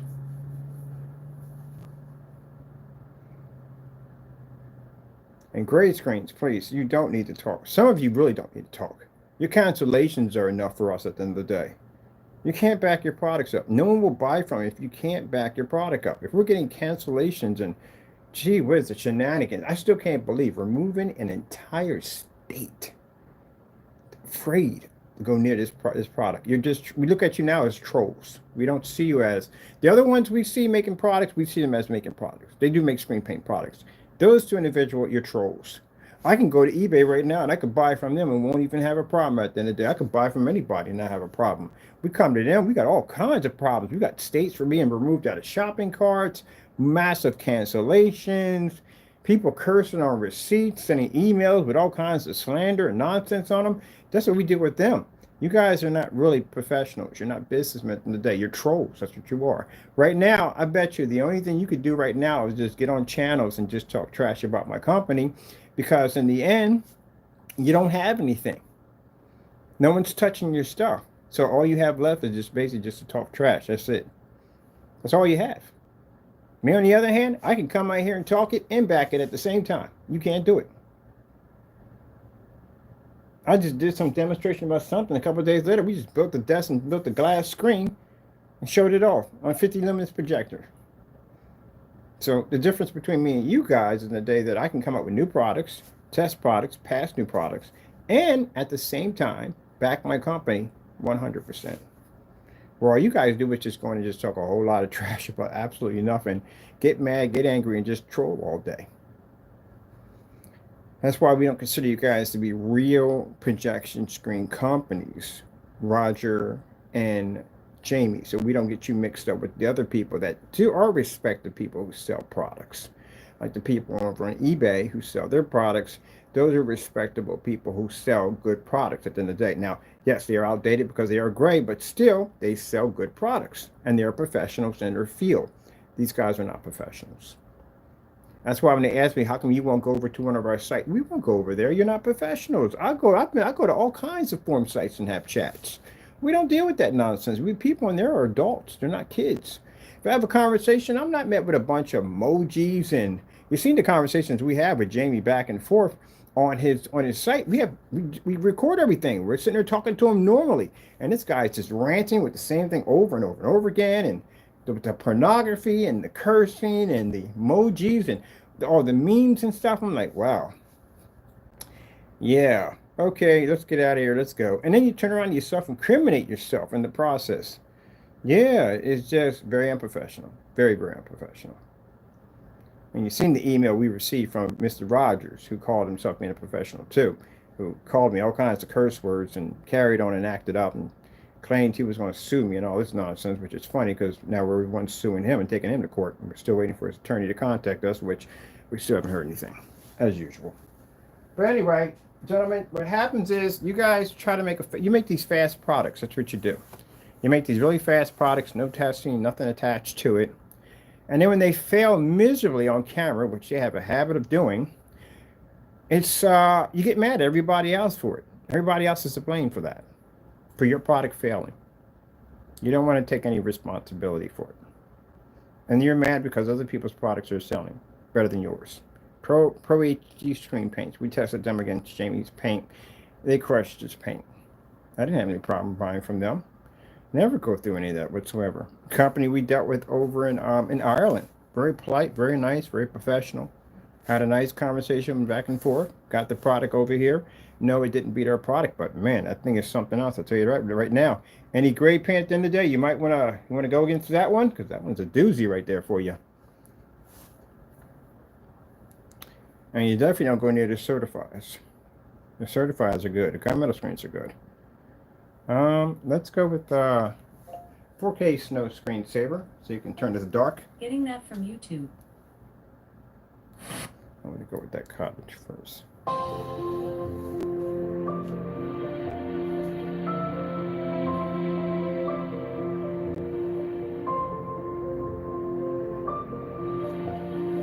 So that's what I find. This is what the courts are finding very interesting about Mr. Fernando, is the fact that all those demonstrations that you claimed that our products came up dark that way in your apartment, we do these tests on white surfaces at 1,000 lumen projectors on different levels.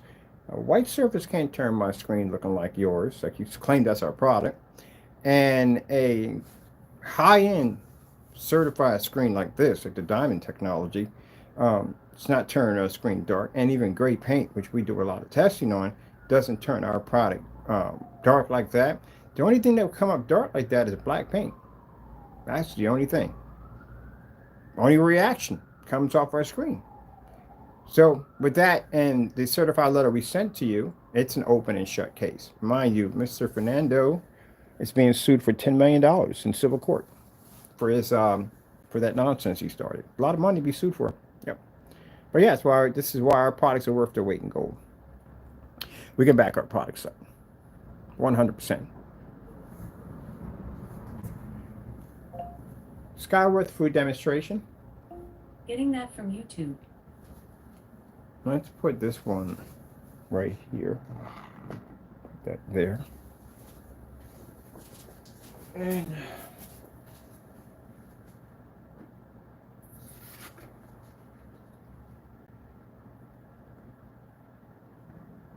put that right there. I'm going to go the long road. Free radicals are everywhere. Protect yourself against them with Palm. Pipe drive. the easy and effective CRM to drive growth.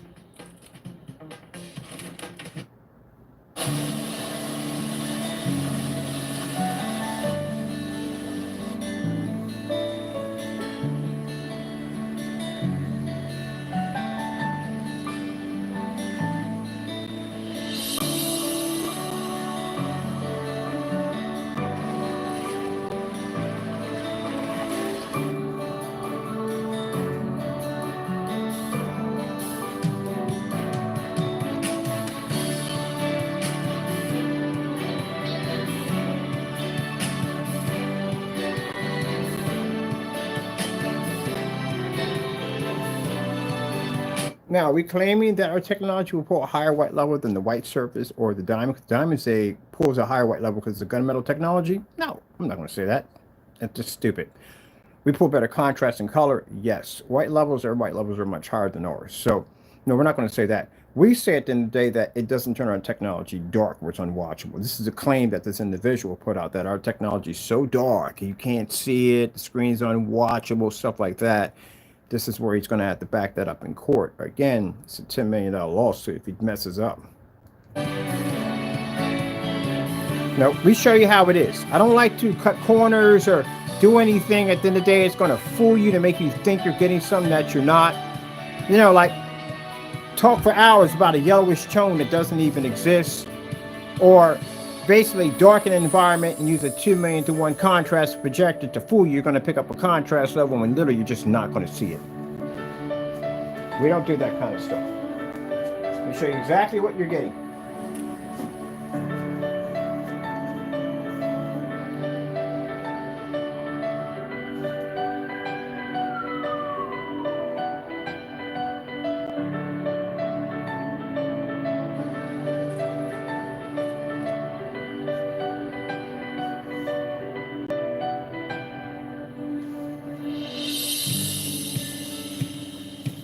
For my screen in here.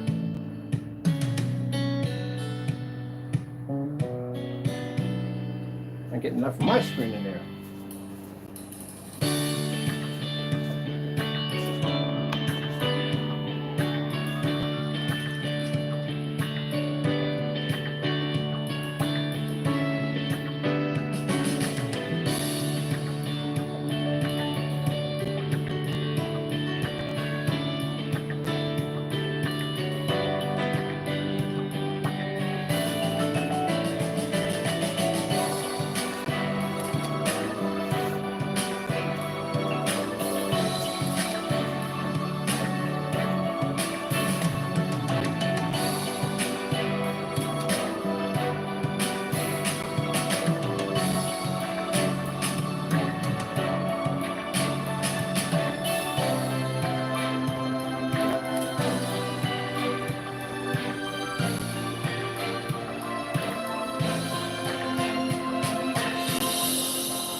Man, talk about taking a long way around.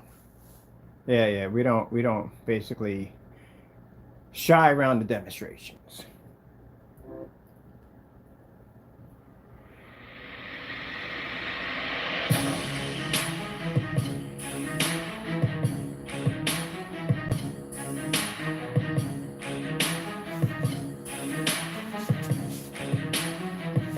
Now think about that.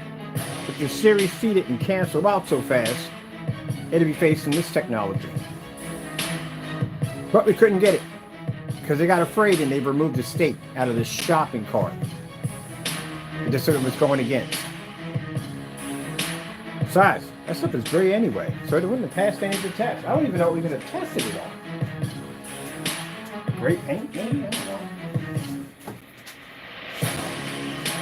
$60. Your product is worth less than $60. Gentlemen, I'm not trying to be rude here. Don't ever compare your paints to my products, ever. You're nowhere near in the category of our technology. Screens that we consider worthy and not in our category, but screens we'd rather test against are certifies. And certifies are high-grade screens. They're professional screens. We don't go near the other paints at the end of the day because we know we could dominate those products. It's just unnecessary to do so. I know I was going to design a phantom screen to take out all screens, but when I thought about that, it didn't be in the terms of bullying. It really would be. But other than that, yeah, we don't look at them because, again, they're not in our category of technology. We lean more to the certified screens because, again, it's not a challenge for us, but we get more weight on that screens at the end of the day. I can take out a $5,000 screen versus taking out a $60 screen that has no weight attached to it, no tests, no demonstrations. Doesn't even carry a batch number. Where a certified screen, on the other hand, we could take one of them out. Our technology goes to the roof.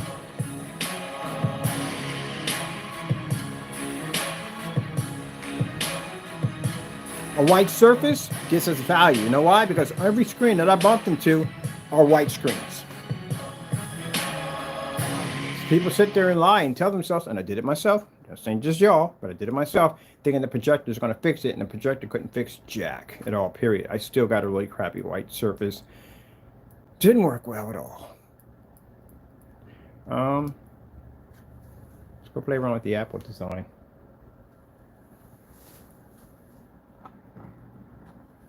A little piece of that in there. This is really cool with the invisible technology instead. Everybody gets a piece of the apple.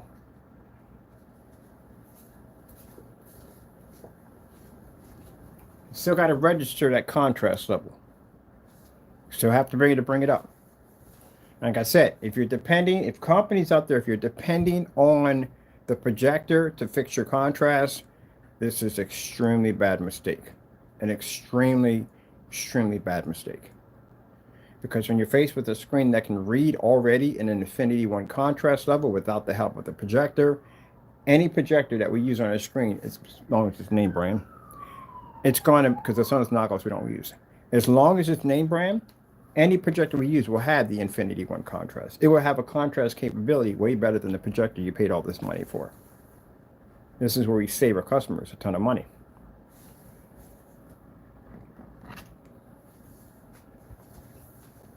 So instead of you going out and buying an expensive projector to fix the screen, and thank you again, Screen Innovation, for the sample sheet. We appreciate it. Instead of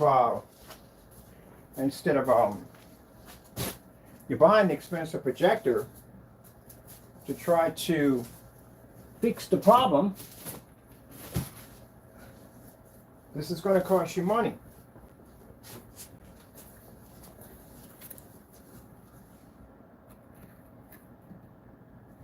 It's going to cost you money because you're going to spend more and more money to try to fix your problem.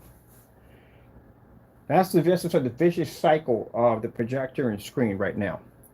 They come out with these screens, none of them are black, and the screens are gray, or either they're gunmetal or whatever. And if you can't read the infinity contrast, which the projector is trying to push out and show you at the end of the day, it's trying to show you a contrast level, the screen can't read it. And then they keep making more expensive projectors with higher contrast and more higher contrast and more higher contrast. And you pay the money for that. Hey, come on fast. Don't miss the wires. And you pay for more higher contrast projectors, which cost you more money, just to turn around and never see the Infinity One contrast level. So, little vicious cycle. It's like watching a dog chase his tail.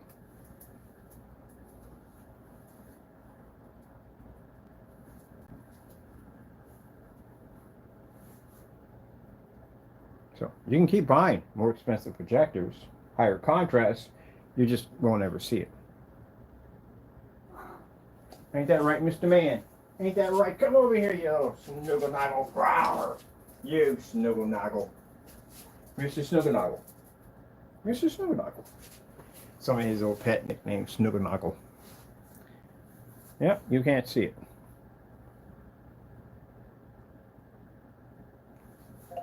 Sony 4K demonstrations OLED. Getting that from YouTube. Now, I know they're tricky and tell you the gray screen will fix your problem. It will not. If you buy a projector with a high enough contrast, it will still not fix your problem.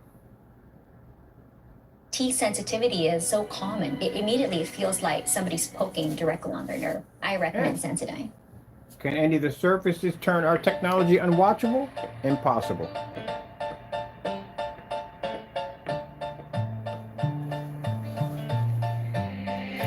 Hold on.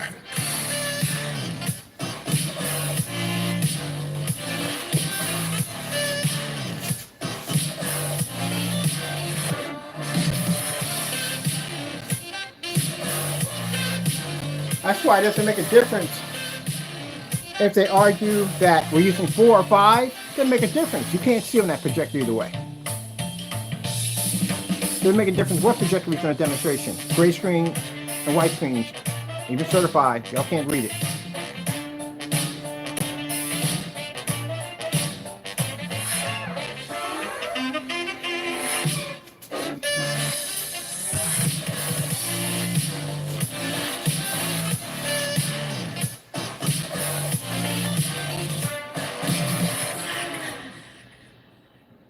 Boy, that's a nice commercial. I like that beat.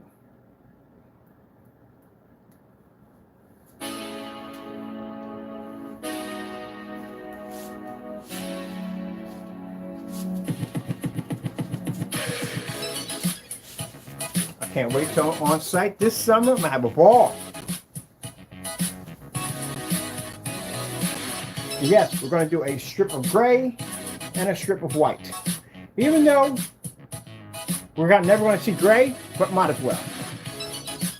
Because I want to show people online that it's a great product. They're not going to pick up in any environment we walk into. It's not going to read, not going to register, nothing.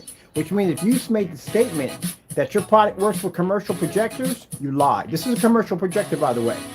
A Sony VPL FA30, it's a commercial projector. It's a venue.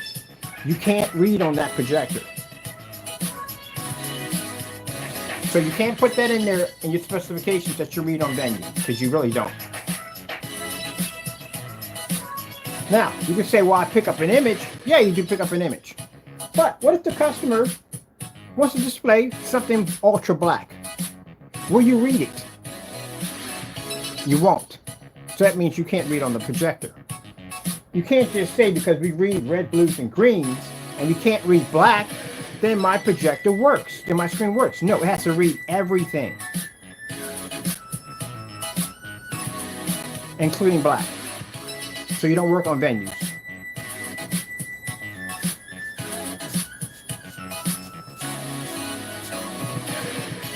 And just a real fast recap, anybody makes a gray screen, if you feel that the gray screen I have here is not yours, there's a challenge on this paint. Go pick it up at Amazon. It's called Apple Barrel. Pick it up. Do the demonstration live. If you don't do it, then it means I'm right. There's nothing you can say. Nothing you can talk about. Nothing.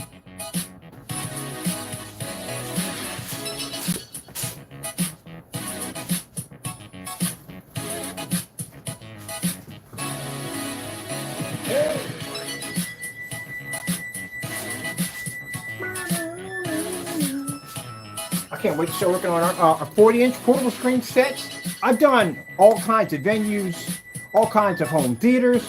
I never got a chance to dip into Picos. So excited about doing Picos. I'm gonna have a massive Pico collection.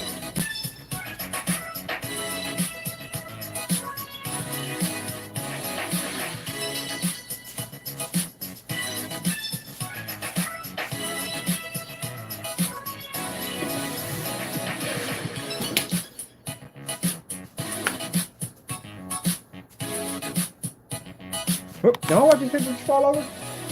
It did, didn't it? So, what? How dare you? Gotta get some more tape today. So I need tape badly. There we go. Put you back up there.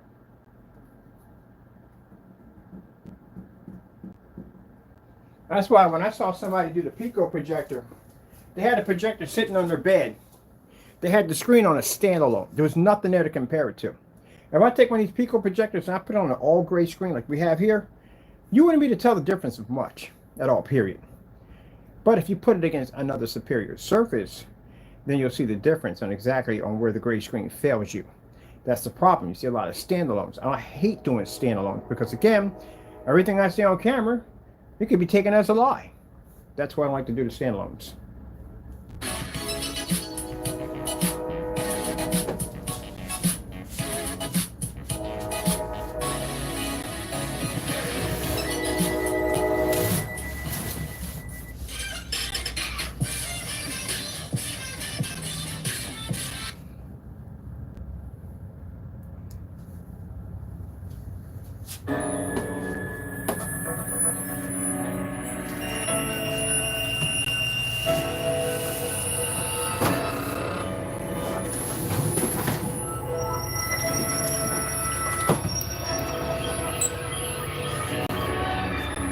I was looking for this, couldn't find it.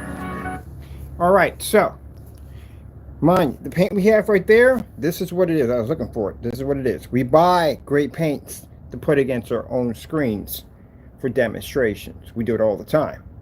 So like we have black demonstrations, we do black versus black. Same thing with gray also too. So with that being said, anybody who feels that that surface right there is not your product, then you can back it up. Go pick it up at Amazon. It is around $4.97, but I'm giving you a fair warning here. You match this stuff. Even if you come close, even if you say, oh, it's just a slight little smidgen, that's all it needs for a customer to go do this at the end of the day. You have to show a difference between night and day. Like when I show a black Starfield against this, or we do our black versus black, that black cloth we put across, you see how dark it came up next to our technology? You have to show a massive difference like that. All that yellowish tone nonsense ain't gonna fly. It ain't gonna work. Customer's gonna go out and buy this instead. This is a $4.97, which means if you lose by this, you're gonna have to mark it under this. The shipping cost alone will kill you. So, just so you know, that if I put something out here like this, you know, we always put a challenge next to it, because again, we get people that contact us, not just him, but other people contact and say, hey, you can't say that. That's not my product. My product wouldn't react that way. Do the challenge. That's all you got to do. And prove it. If it doesn't, you send me the demonstration, and I see it's a massive difference between night and day, and I'll sit there and say, hey, this company right here, they don't match that stuff at the end of the day.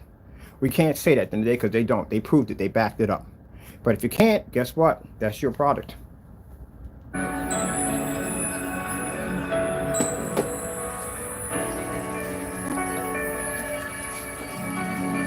Oh, I'm sorry. It's just me. It's just who I am.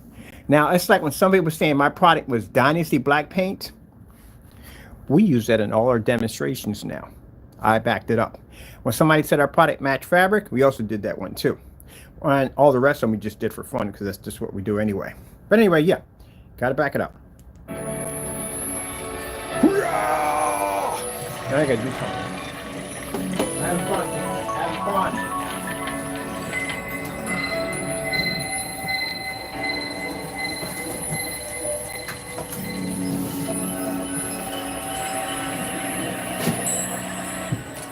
Bear. Oh, you answer the Taco Bear.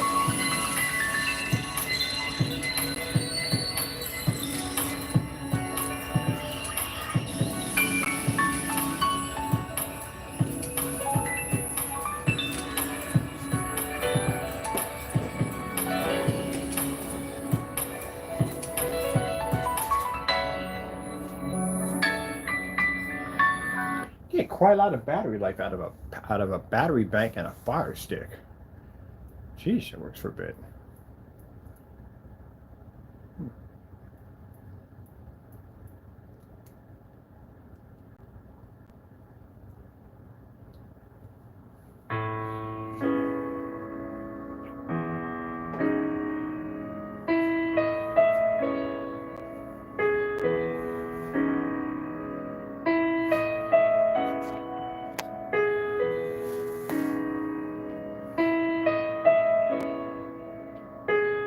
So in a white screen, do not be fooled, or a gray screen, that you're upgrading your product from a white screen to a gray screen with a gray screen product, because it's not going to work.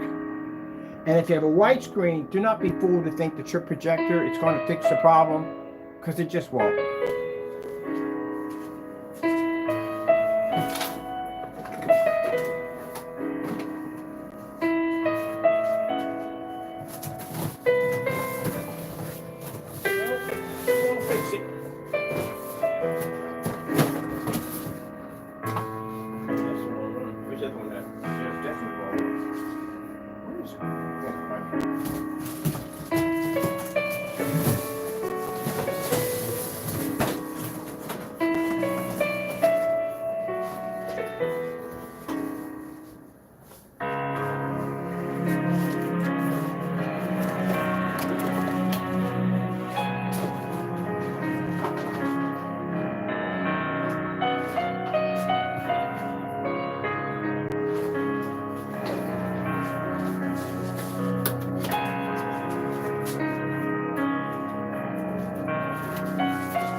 Those are our free LED lights that we give away for free.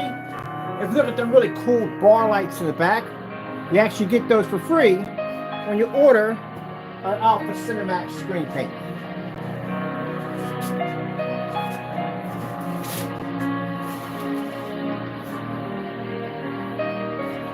I think with the gallons, we're probably going to put in 2 sets. So that'll give you about 32 feet of LED lights. So we're probably going to put 2 sets of those for the gallons.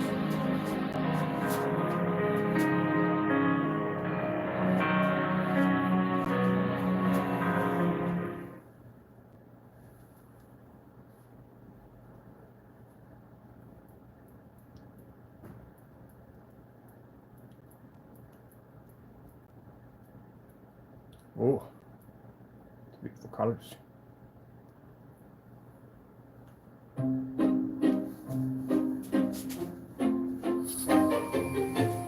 I'm so excited about the Picos. I can't wait. I cannot wait to do the Picos. We're going to have our own 50 and 40-inch screens.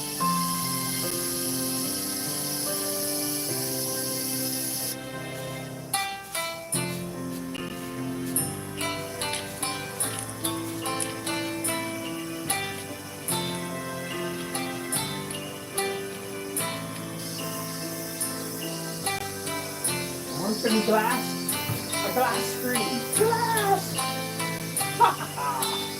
glass. I've always been in glass. Got a glass screen. I finally got a glass screen. I always wanted.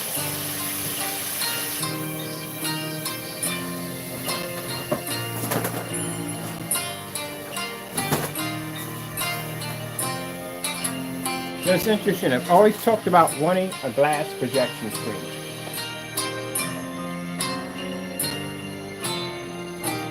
Boy, weird cat, I tell you.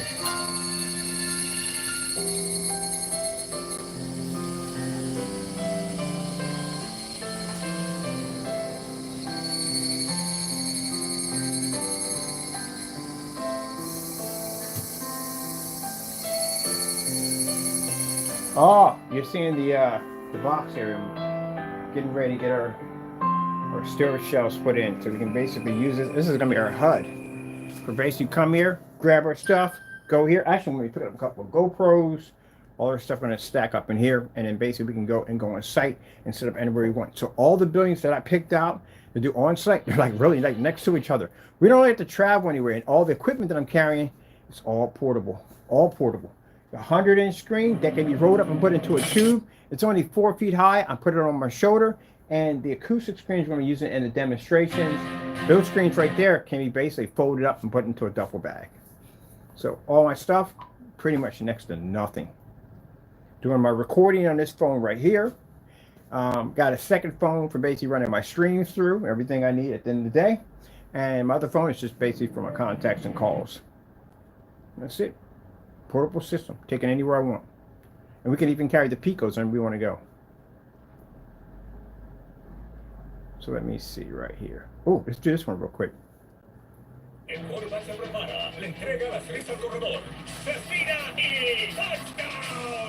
Those of you who have our technology in time for Super Bowl, enjoy.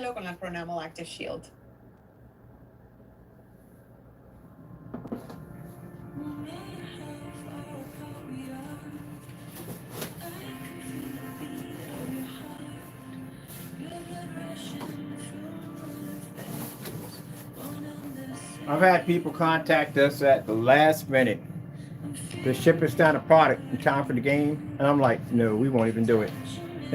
Here's explain something to you at the end of the day, real quick. If you don't calculate your time, if you're setting up a party or event or whatever, we literally have this policy in our shipping. It's in our shipping policy that if you're going to be ordering something for any events or whatever, you have to give us so many weeks in advance. So that way, you know, give yourself some time just in case if anything comes up, but don't order our stuff at the very last minute. Expect I'm going to run around like a chicken with my head cut off, because I'm not going to do the order at all, period. Sometimes you get in those virtual impossible scenarios. And I've been through one of those before. I had to make 80 gallons, have it done, have it shipped out on the same day. It was insane at how it had to be done. So nope, not doing that.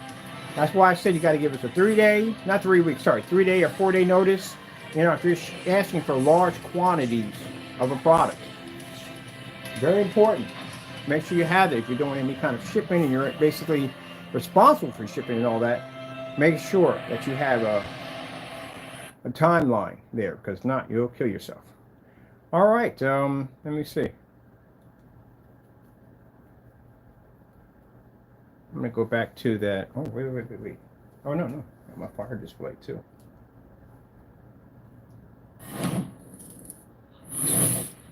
I love this display so much. So now you see why gray screen wouldn't work. Not even at 4,000 lumens. Don't read. A lot of people say he has to use 4,000 lumen projectors for our products to work. Y'all stuff don't work on anything. I have more projectors. Literally have more projectors than most people that show up demonstrations on screen paints. I expect for the certified screens to have a ton of projectors. I do expect, but the majority of the projectors are all high-end, expensive projectors. Again, not something that we could relate to. At the end of the day, $50,000 Sony projector is not something a lot of people could relate to. But for us, we have the most projectors. And when you see my Pico collection is going to be insane, because we're going to start working with Pico projectors now.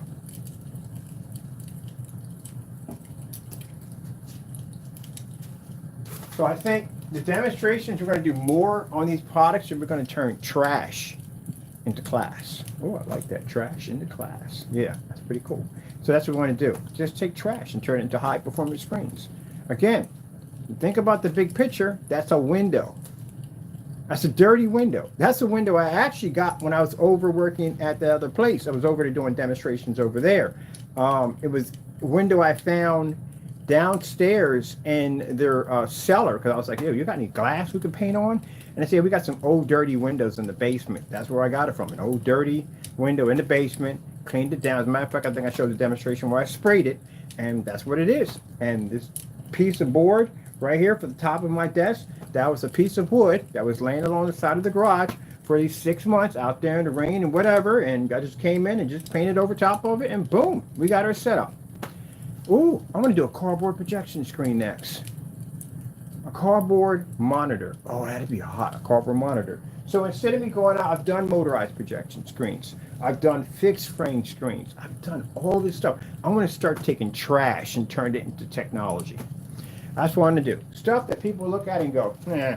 See, for me, at the end of the day, because we make this technology, when I see like a giant refrigerator box outside or a TV box, the first thing I think is projection screen. Projection screen. projection screen. Can you imagine how mine functions when I walk through a Home Depot? Turn that into a screen, turn this into a screen. Yeah. Red screen. Getting that from YouTube.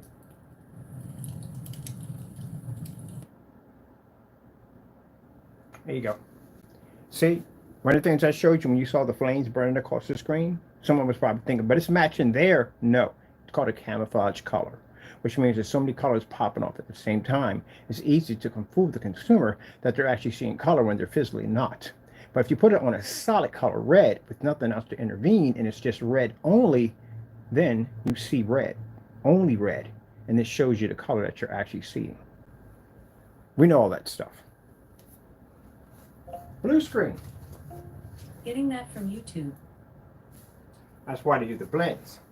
One of the ones they like to do is the LG jazz demonstration, because they can see, oh, we're picking up contrast and all that. Nah. You have to show those solid colors first.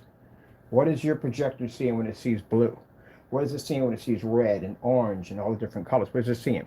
I see something pretty cool. Watch this. Gray screen. Getting that from YouTube. You would expect a gray screen to see better than a black screen, but you need contrast to see gray. See? I got that one time. I got that demonstration from a troll. Came in our channel and said, oh, if your product is so good, how about you show us gray? Because he literally thought the gray screen was going to pull a better gray than a black screen. How do you think you make gray? You add in black. There you go. Yeah, we put up the better gray. But thank you for that person a long time ago who came up with that, because I really appreciate that. That's why I said, by not doing these tests and demonstrations and backing down on products like this, you are basically missing out on great and valuable opportunities because you're afraid. These are for the great paint makers. Take the challenge and see what happens. Maybe you'll beat the screen. Maybe you won't beat the screen. At least if you don't beat the screen, at least that gives you information at the end of the day that maybe you may have to work harder to make a better product because your product no longer works anymore. Because if you don't do it, somebody else will. That's what I'm trying to explain to you. Me, on the other hand, don't care. Don't really have the time. I have it there just to show you that if anybody wants to come in and talk trash at the end of the day and say, hey, you know, that's not my product. We're here. Knock yourself out. You do it. I'll show you where to get it from. We also did it ourselves in our own product with a black version, just to show you that we're not just putting stuff out there we won't do ourselves. That's why we do it. But you should do this. If you are making great paints, and you should never, ever have to be challenged. No one should ever have to tell you to do this, that, and the other. You should do it automatically because you have to know this. Because the last thing you want to do is get a lucky break, get on site, and somebody in the crowd goes, huh, great paint will do the same thing. What are you going to do then? This is the reason why they probably don't want me at any of these expos to begin with, because, man, if you bring me into an expo, they're going to kick me out. Security's going to escort me out. I want to ask all the questions that nobody else is going to ask.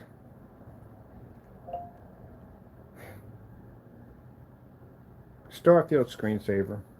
Oh, no. From YouTube. But yeah, I forgot one. 8K desired nature. Yeah, they're going to kick me out. I got kicked out of the booth. I'm not going to tell you what screen it was, but I literally got kicked out of the booth. Because I kept getting up and I kept walking over to the side of the screen. And the guy kept taking me up and pushing me. Where are you doing? Sir, I need you to sit in the middle of the screen. I'm like, why am I sitting in the middle of the screen? What if I had this in my living room and I decide that, you know, I got some friends over and I may be on the side of the screen looking at it because I knew I was looking for a narrow viewing cone effect. That's what I was looking for. And he said, I want to sit right here and I want to see what's going to happen. Because I can't tell them exactly what I know, because they know exactly if I know what I know, they're not going to allow me in the booth at all, period. This is why when I told you, even over in Ireland, they knew exactly who I was. Because when I sat there and said, I'm Black Series Edition, and they said, we know who you are. So I can't use my first names. I have 4 first names, which 2 of them I never use. No one knows what they are. Family knows what they are, but they never call me by them ever. So I've never used them. So I use those 2 names sometimes from time to time. So if they don't know me by the other one, and they can't take me to court and say, hey, you know, you basically use fake names. No, they're on my birth certificate. They're mine. They're mine. Trust me. But anyway, I use them from time to time if I'm doing it with the company where I need the product down here for testing. But other than that, they knew who I was over in Ireland. Knew exactly who I was. So, but they're nice enough to send it down, and I'm very impressed by the surface because I tell you something, it would be the darkest I've ever seen. It would be the darkest I would ever seen.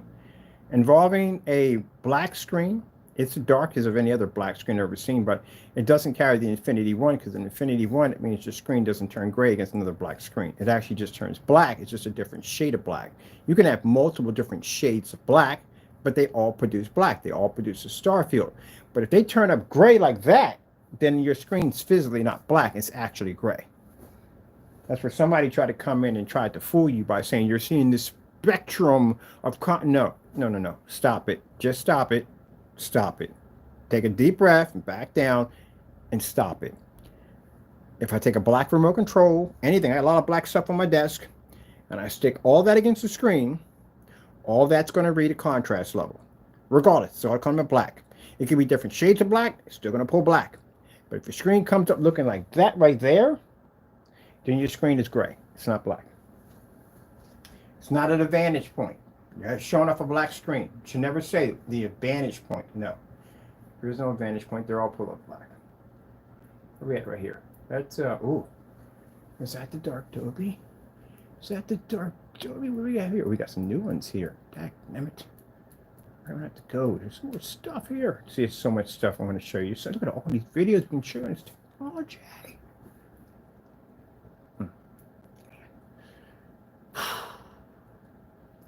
I'm doing check this beer out.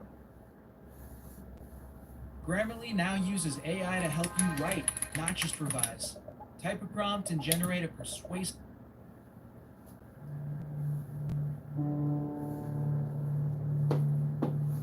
So you got to see both contrast and color.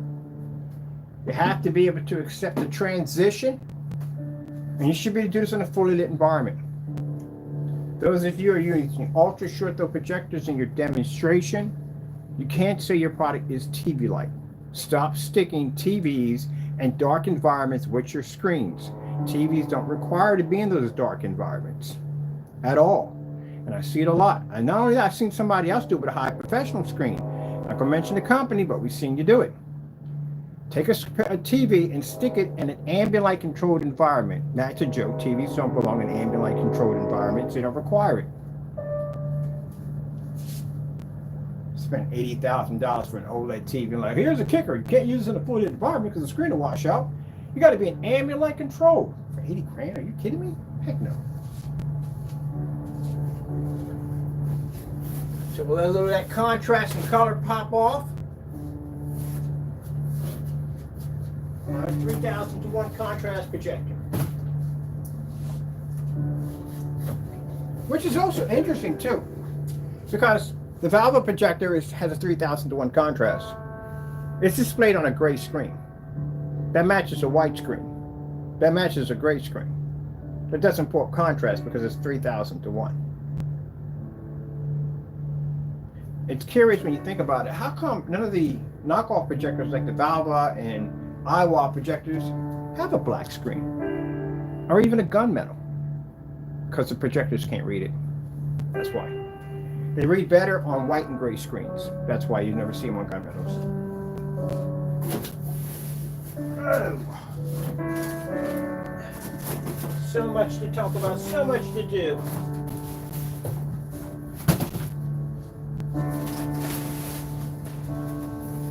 You people that make these products, you can hate me all you want at the end of the day, but you know deep down inside I'm 100% right. You already know I'm right. That's what makes you hate me more, because you know that I'm right 100%. You had to convert. You got to convert to black technology. Now, as I said before, I support anybody that's designing great paints transferring over to black technology. I do support them 100%. But remember, we are the ones who basically started the development process for black technology. We were working on it long before anybody else. I just give you a little bit of a fair warning here. I support any company, any person who's developing black technology. I would wish you the best of luck. I hope you do basically succeed in making a good product for our customers, our consumers, and all that.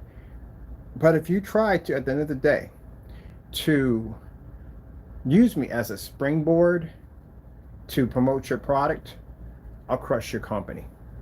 I'm not joking at the end of the day. You've seen what I'm capable of doing. I will crush your company easily. You'll back down.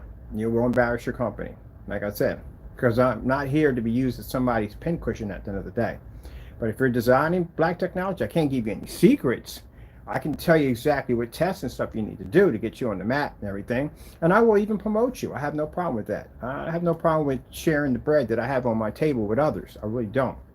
But if you're basically are in a way of trying to belittle my company, I give you fair warning. Remember, we can make this stuff within minutes, which means everything we design basically is flawless. All our technology comes from God at the end of the day. So if you want to try to belittle my company, your company will no longer exist when I get done with you. Look at Danny on the other hand. I gave Danny a little speech a long time ago. I said, you come against me, you got a company you're working on, make your money, mind your business. That's all I told him to do. I said, if you come near my company, what's going to happen is I'm going to embarrass you. I'm going to burn your harbor to the ground, and I'll sink every last one of your ships. What happened to Danny's company? Danny's company is destroyed. And the reason why it's destroyed, try to come against our company. We have mountains of cancellations where he couldn't back his products up. We have him on video pulling down his marketplace because he was afraid because we kept placing orders and he couldn't back up the product. We even have him moving the entire state of Pennsylvania because he was terrified to go against our black technology. After that, your reputation's done. Nobody won't touch you with a 10-foot pole. Even his company was exposed when we did detailed checks on this company. He was using images. He was stealing off Google to try to enhance and make his products look like something they weren't. All of his freaking paint-on demonstrations were a complete fail, and the screens all failed and the demonstrations.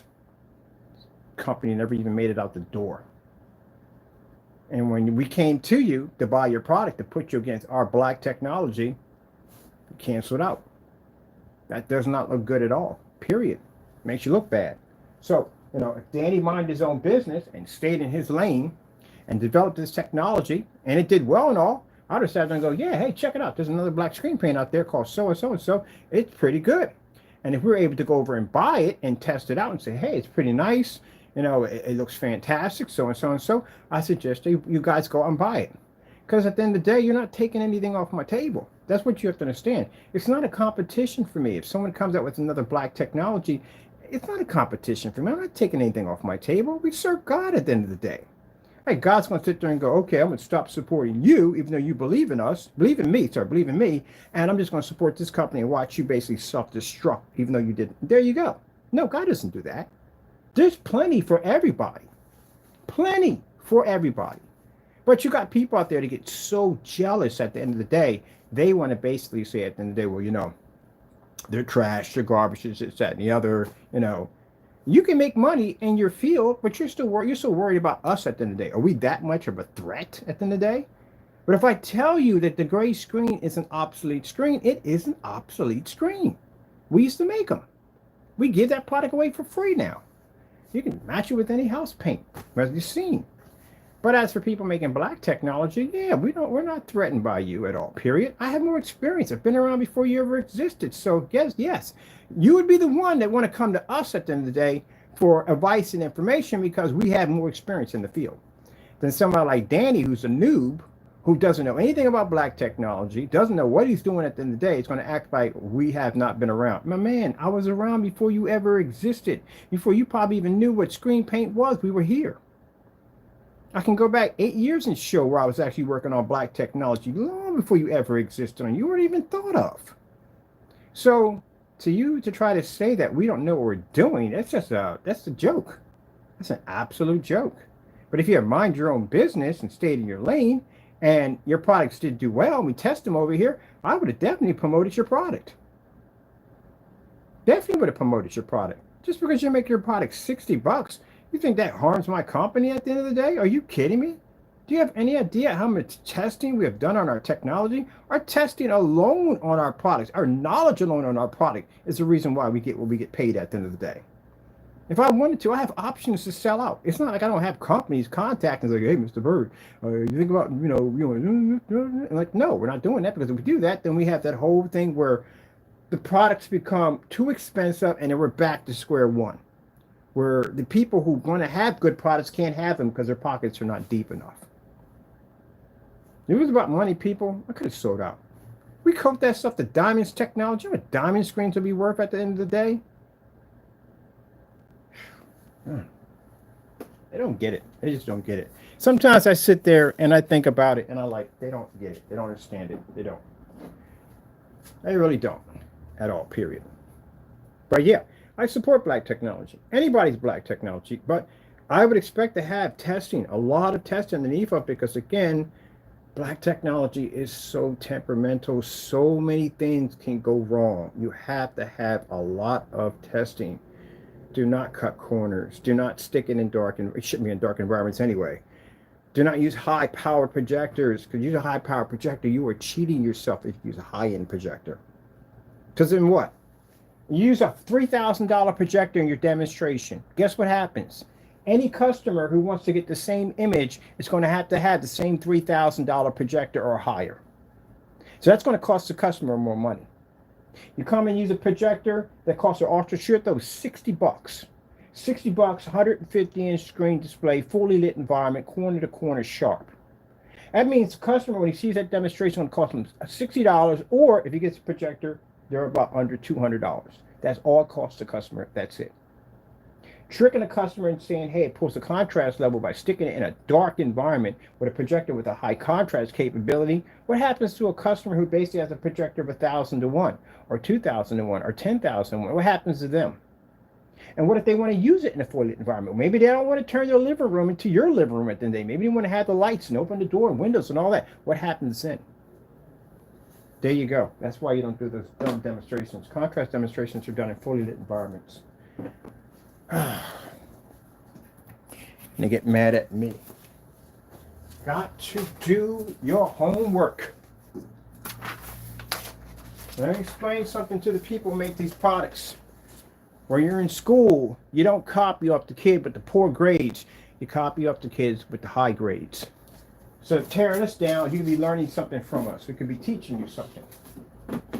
Because I'm trying to get to a point where black technology becomes a part of the projector industry. Instead of it being the gunmetal, which we like gunmetal, don't get me wrong, and white and gray, there should be a category for black. But if your company, people are going to keep coming at me with this dumb nonsense of trying to make a superior black technology to take us, forget it. It's not going to happen. We've literally set the bar so high you can't even reach us. I got technology already set up for 25 and 26 all ready to go. You're so far behind, it's not even funny. You would have to be to match all my demonstrations, and my demonstrations are absolutely berserk. I mean, just to give you an idea, we literally have a demonstration called a sunbather. I literally on camera built a deck outside my window and stuck a 1,000 lumen projector so it could be drenched in sunlight. You know what happens to a projector when you drench it in sunlight? That means when the projector fires off, the first thing it's hitting is 100,000 lux of light that's hitting the projector from the door before it even gets a chance to travel 13 feet and make it through a 1,000-watt light bulb to nail a screen.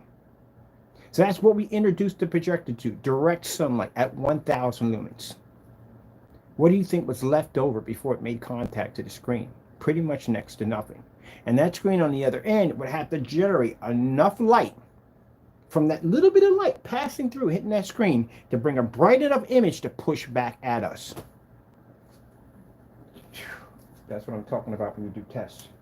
So by that test right there alone, we know that we can have a screen or a projector just about in any environment and it will push because it doesn't have 100,000 lux of light slamming the projector. Gotta do test, test, test, test. Be in my sleep. I'm like test, test, test, test, test, test, test, test, test. I like testing. Oh my goodness, I tell you, I know I get crazy on camera. I do, but I'm passionate about my work. You have to be passionate about your work. If you're not passionate about your work, it's not worth, and then it's not worth your time. You have to love what you do. I love what I do. I freaking love what I do. People think at the end of the day it's about having fancy cars and big homes. It ain't about none of that at the end of the day. You don't understand true passion behind what you do and what you love. doesn't, you know, it doesn't matter about fancy clothes and I don't care about any of that stuff. It's about basically developing amazing technology. It's about constantly testing, constantly improving, constantly advancing to make better products.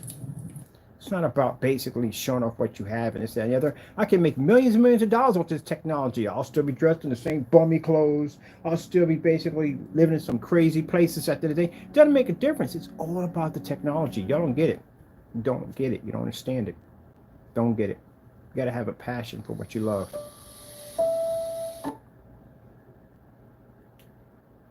That's why if you look at some people, like people that have really high IQs, my IQ's nowhere in that direction, trust me. But people with high IQs, if you look at them, they're not like the best dressers in the world. Some of them come outside. A friend of mine used to come outside. His hair looked like a troll doll. It was all over the place. Had a pick in it. No, he had an extremely high IQ. I knew at the time, but he had a really insane high IQ. But Save big this week on. he really didn't care about all that. He didn't care about that. Him being buried in his books and his studies and his research, that was his whole entire world right there. That's what he enjoyed the most. Couldn't care less about anything else. And he had a passion for what he did. He had a passion for what he loved. And that's all that mattered, was that passion. Now, I got two passions. My company, and first is God, and then my company. God is the reason why I had this passion to begin with. Without him, it wouldn't even existed.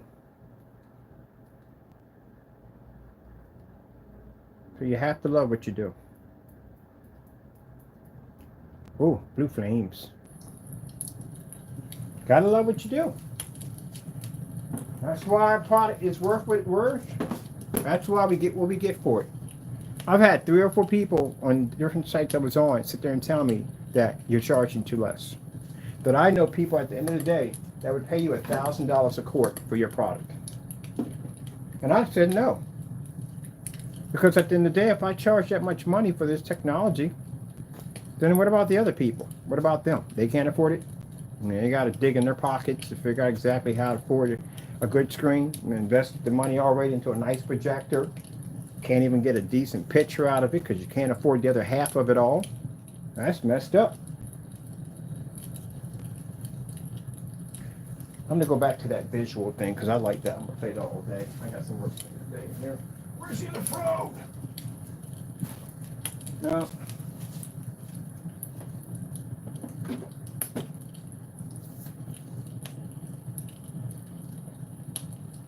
Soon we'll have the Omega. Now I thought at first when I wanted to develop the Omega that I wanted to have a screen that would dominate everything. That'd be going backwards. That's not doing it right. Because if I do that, I alienate black technology itself, and that's not what we're trying to go for. So I guess the best way to do it is to basically send out all these certified companies the black technology, and then hopefully that will spark something in them as it sparked something in us to develop this technology, and they will start on their own path of developing black screens. And then this will usher in a whole new different version of projection screen applications in black. That's the goal, the path I need to be on. I was on the wrong path. Develop a technology to take out everything else. That sounds barbaric and that sounds more dictatorship. That's just crazy. Now, we need to basically invite more black technology in. But this technology has to be properly tested. Because again, you don't want no crap. You don't want that Series C mess. That stuff is crap. There's no testing on it. Stuff turned gray. How does a black screen turn gray? You don't want that crap at the end of the day. You want a real tested product. So yeah, I do want other black screens. I want a lot of black screens. I want certified black screens. I want to see more of it. Maybe one day before I pass off this earth, I might be to see a drive-in movie theater that's jet black, a black movie screen. That'd be nice to see.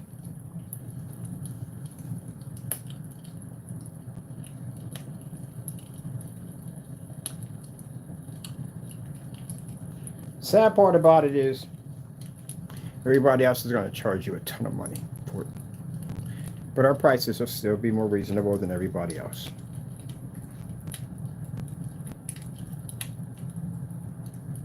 But that's what I really want. I think that's the path we need to be on.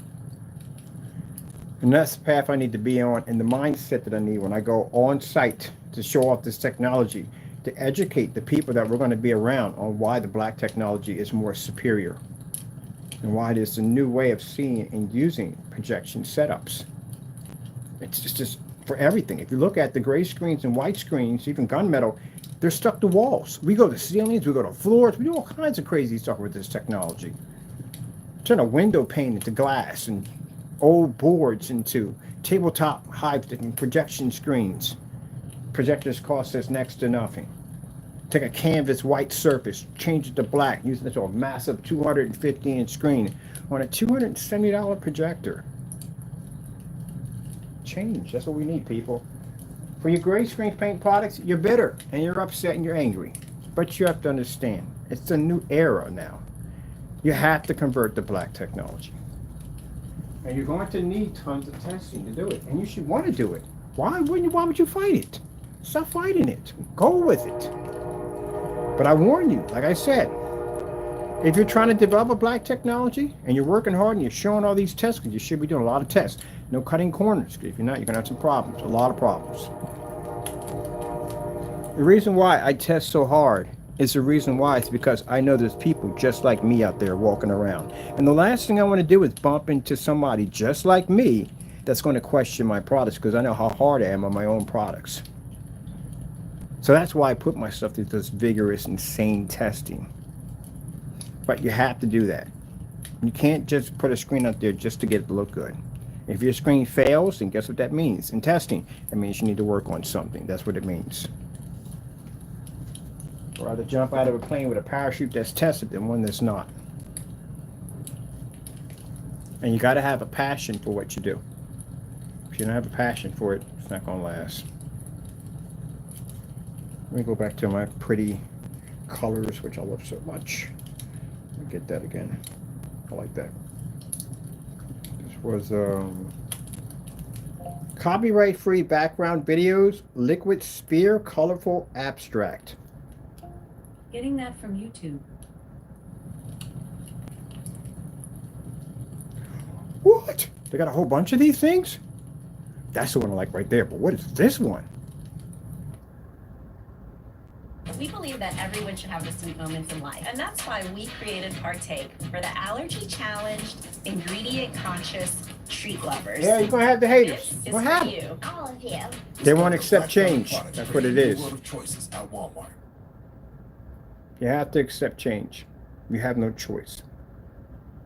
Technology is interesting, how it works. You roll with it, you go, or you get crushed by it. It's one or the other. Every time technology changes, everything changes with it.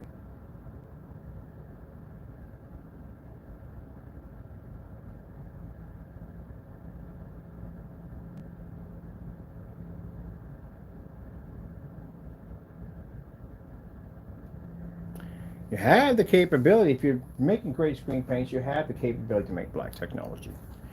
It just takes years. It takes a long time. That's all.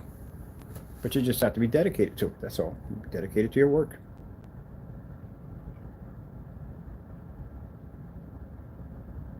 Who does these? They're beautiful.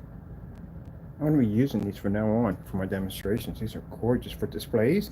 I can have this thing on all day. Matter of fact, I can push this through oh shoot, I forgot about that AdTech. We're going to literally push this thing through a window. Oh, this would look so sick on AdTech. We got a black AdTech coming out too. Oh, it's going to be sick. Oh, wait a minute. Got a more insane idea. We can use this for projector mapping applications for basically picture frames. Abstract art. Oh, it's beautiful. Love it. Whoever did this did a fantastic job on this. Do they have anything else on here on their channel? Does this? Wow, these are beautiful.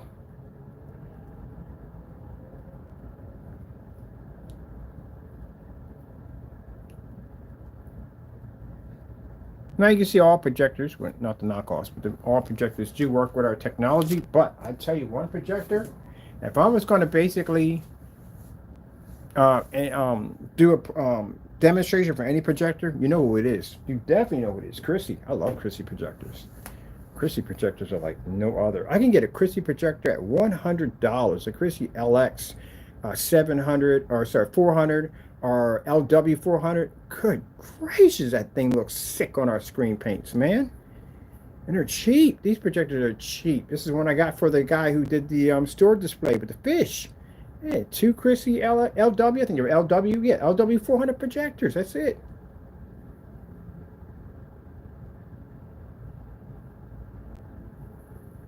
The black technology, the infinity contrast is everything.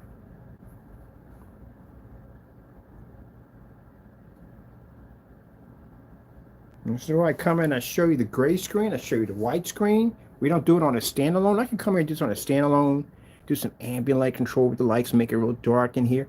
That's crap. Because what if the customer wants to use it in this environment, like I would do in a hot second, or any place else? I gotta get this outside.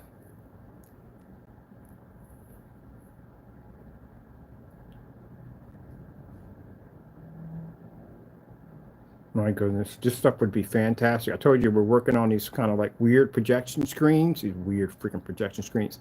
They're used for abstract art, basically like exhibits for like art museums and stuff like that. It's an abstract art. I'm working at an art museum right now. I'm talking to a few people over there about something. But this would be nice to project this through a kind of front and rear technology.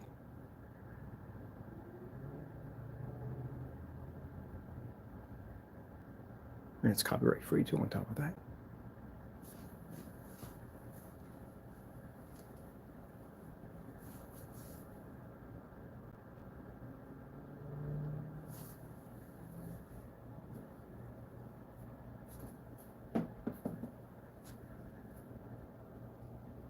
I'll show you how black that screen is.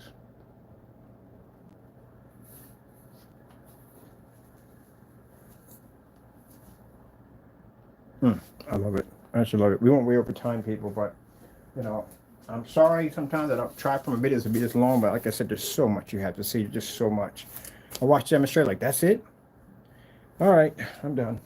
Like, and I'm going through the counters at the bottom, speeding through. I'm just trying to find anything with the lights on, something with the lights on, something where they're showing contrast levels. Show me something and never find it. Never find it. No star fields, no really dark contrast demonstrations, nothing in fully lit environments to show me exactly what I'm getting from the screen. I think this is why you would kick me out of expos. Oh, so getting back to the story about the whole projector screen. So I jump a lot around. I just want to talk about things. I jump on different topics really quick. Yeah, so I went to the expo and I tried to get to the side of the screen because I wanted to see if it would come up dark, but the guy kept taking me and putting me in the center. So knowing that, we knew the screen came up dark. So when he wasn't looking and he was in a different direction, I kind of leaned up against the screen and it went dark. And I was like, oh. When he came back, he was furious. He kicked me out of the booth. And then I let him know exactly, like, yeah. So he said, the reason I was standing there, he said, why are you standing there? Why was you standing there? I said, because your screen has a freaking narrow viewing cone effect. I sat there in the middle of your screen and kind of clockwork just moved slowly to see exactly how far I would have to angle over for the screen to turn dark. So this thing has a narrow viewing cone, which means your projector has to be positioned just right. If the projector is on the floor, it means it's going to have problems. If it's too high up and it's not angled right, it's going to have problems. Adjusting the projector for this is going to be a pain in the neck unless you're using lens shift capabilities. Oh, speaking of that real quick, so you see this right here, that box right there? You notice that the projector's not hitting it. It's like it's going under the screen. Well, remember that theory I told you about when we use window technology and they put the projector up really high in the air? So that way, when you put the projector high in the air, the lamp doesn't make contact through the glass. It's lens shift. You're actually just, the light's going this way, but the image is being pushed down and directed to the window. That way you don't pick up the lamp glare. This is another way to cancel out lamp glare on a window technology. So with this, we have the projector down low and we have the image pushed up. So it's actually pushing up under the box. That's why the box doesn't have any, if you look at it right here, see how the box is right in the way? So there, that's what it's doing. I was trying to show you that. Now, it's kind of hard to explain that one. But I saw someone doing it in a demonstration and the projector's up really high. And I was like, so why are they doing it all the way up there? He said, because If we put them down the same length as a window, you're going to have 5,000 lumens of light pushing through. But what we do is we put them up high so the image comes down and hits the screen, and the lumen pushes hit the wall. But it really doesn't. When you do that lens shift drop, it kind of dims. You don't really see as bright light pushing through. It's pretty cool. This is stuff you learn when you're basically on site and you're talking to other people, stuff like that. I always ask questions when I'm walking around. That's why I found out how you can use a 5,000 lumen projector and right on top of a screen without the lamp glare pushing through.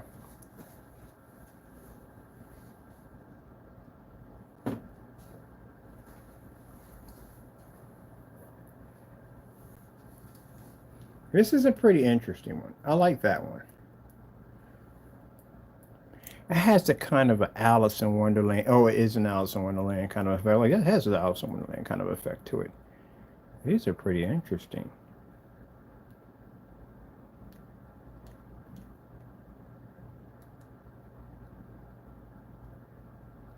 I like the spears better.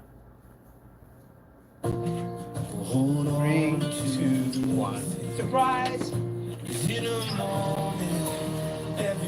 Chills now.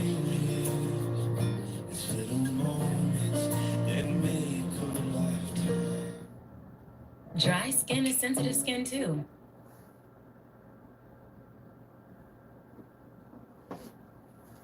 Oh, oh.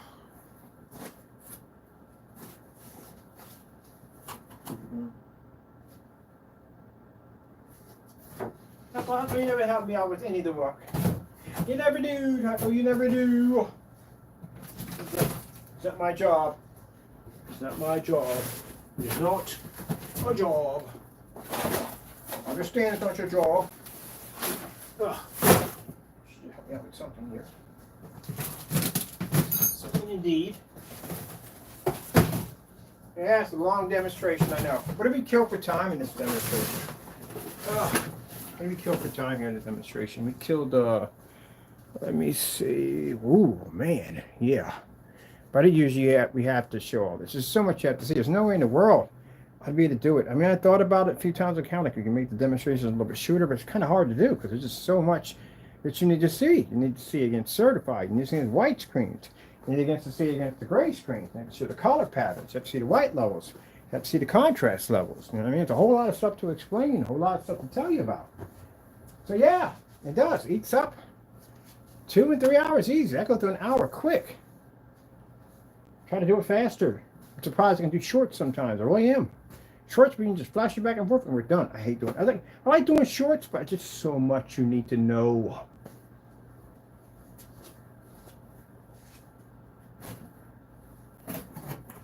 All right, well, since we're going to cap it off here, the technology is going to be available on the 9th of February.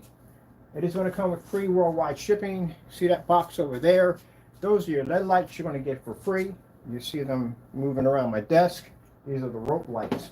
I like these better than the other lights. These are just much more, they're just brighter and they're beautiful. I love them.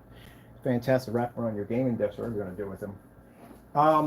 People, we're going to change your one thing. The gallons are going to come with 2 sets. And so on, because this is a big screen for gallons. But it's not going to cover 250, but still it's a lot of lights you can have. It's only 32 feet. These come with 16. So you're going to receive 2 tracking numbers. One tracking number is going to be for your LED lights. The other one's going to be for your screens. We'll have them marked off so you know which one's which coming in. So you'll be good to go when we email you with all the information. The containers are, different. The containers are seal containers. They have a self-locking seal on them. They also have a plastic seal over top of it, and there's a couple of hidden seals on them that to keep the nonsense down, because people do dumb stuff at the end of the day. Every company has to go through these dumb nonsense. All containers are trackable, which means they're actually we have already started making a inventory list. So you'll have a serial number that will pop up on your container, and we'll know exactly who bought it, where, and when. And also, too, I have to mention this because, again, we don't hide anything from you. We know we got customers who can't wait to get hold of the product to enjoy it. Thank you so much. We appreciate your orders and all that for supporting our company. But we do have that other half that is out to do no good.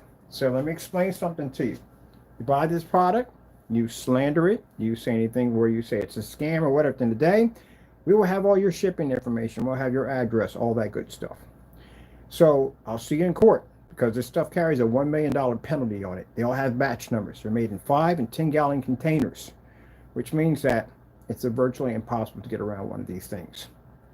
So they are tested to guarantee our customers, and this is why I tell our customers at the end of the day that don't buy products that are not batch number guaranteed, because again, you need to see the product being tested. You see all the stuff I just showed you a few minutes ago? That's usually what goes on batch numbers.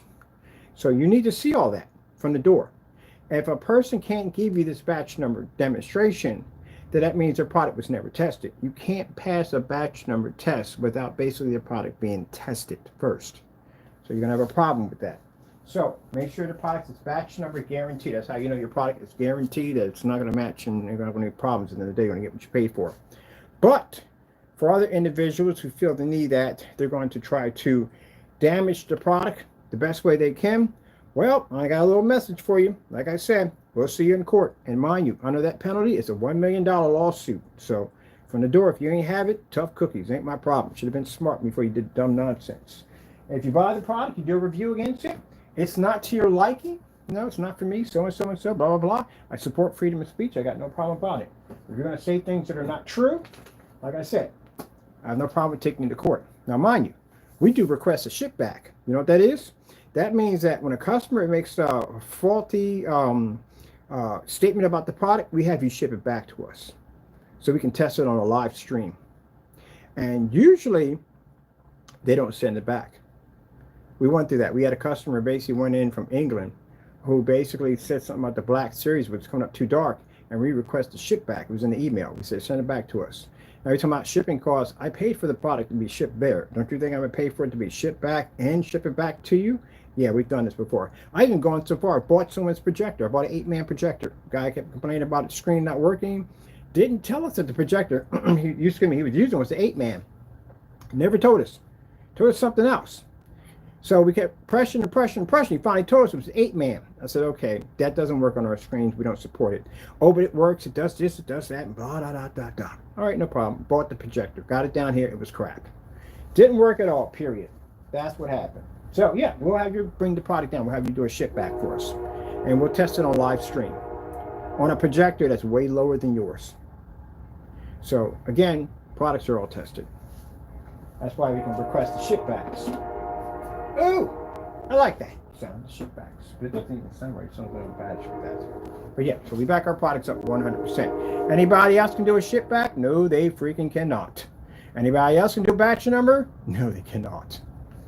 Anybody else can do black versus black or gray versus gray or any other demonstrations? No, they cannot. That's why you need to ask this. This is why certain people got upset and got angry with us about this batch number. And they got furious with us because we were arming customers with information, educating customers, telling them, look, this is what you need to request when you buy screen paint. Don't get into a conversation with them about them talking about the colors and contrast and blah, blah, blah. No, I'm getting to that. Ask them, hey, is your stuff tested? Can you show me some demonstrations on your product before we shipped out? Does it come with a batch number? How do I know this stuff is not going to match house paint at the end of the day? I've seen a lot of stuff out there. What makes your stuff so different? Ask those questions. That's what you need to do. Because with us, when people ask those questions, here you go. How much you want on black versus black? What do you need? I'll send that over to you. Ultra short throw projectors, here you go. Oh, 1,000 projectors, here you go. Yeah, we can send that stuff over. Certified screens, oh, here you go. Outside demonstrations, knock yourself. Have you been on different sites? Here you go. Customer demonstrations, here you go.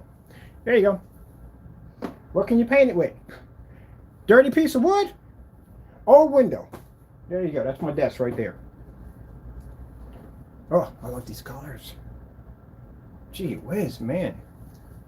The imagination you gotta have to design this stuff. This is pretty cool.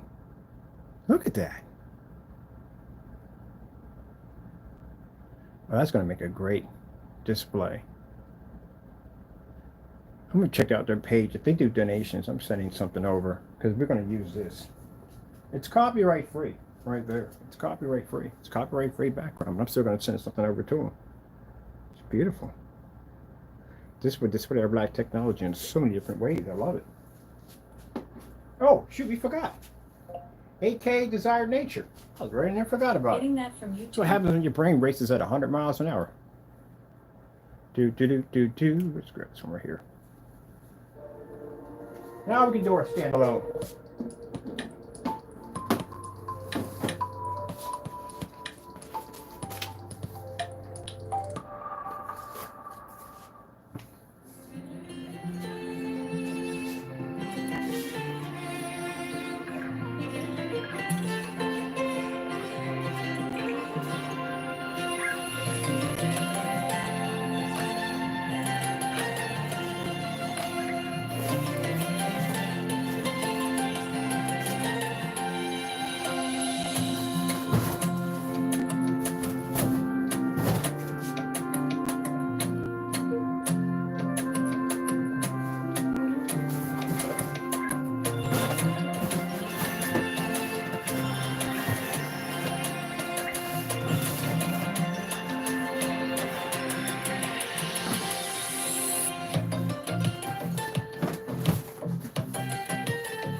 I will never understand the obsession of cats and boxes. Never will. Sat there, bought him a nice luxury cat bed. He sleeps in the box. Just like the box better. I don't know what it is about the smell of the cardboard or whether they can chew on it or what. I don't know what it is. They just like them boxes. I just get boxes.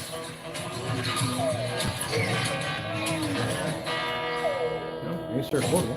Visit your local Acura dealer for attractive offers on a new vehicle.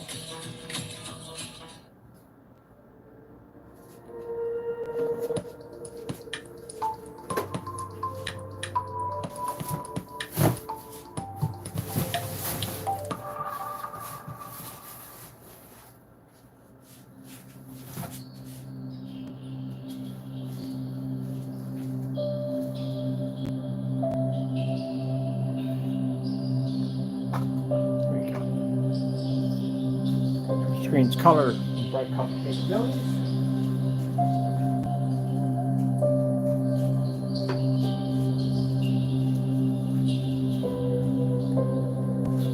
Now, if you decide that you want to do like the glass screens we're going to do, they're going to be front and rear. But if you do decide that you want to paint over a sheet of glass with this technology, and you can't figure out how to build the stand, contact us. We'll show you how to do it. That's why I want to put a how-to page. All the stuff we built and put together, we want to have it on the page so we can show you different ways on how you can build your own stands, all kinds of stuff. Accommodate your screens. I did one with the plexiglass screen. We built a stand for that so it sits up. All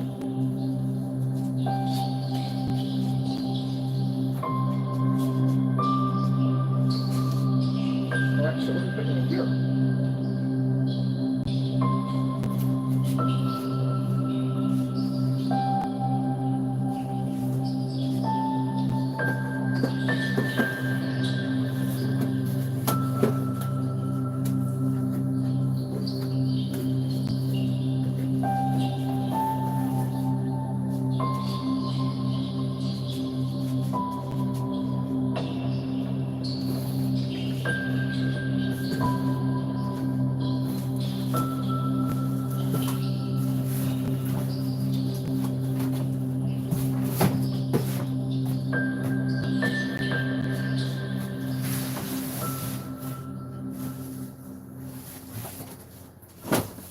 In there perfectly. Here we go, this way.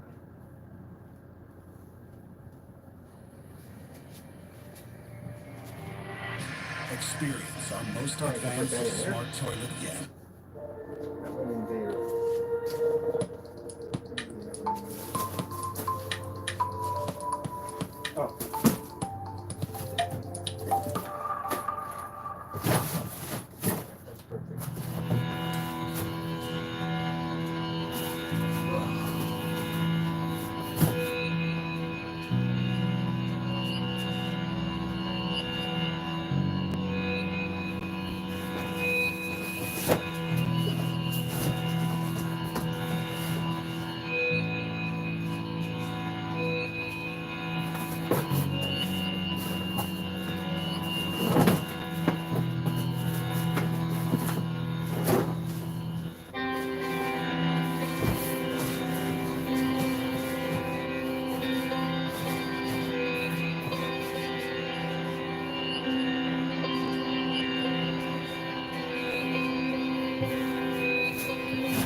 They say if it's too good to be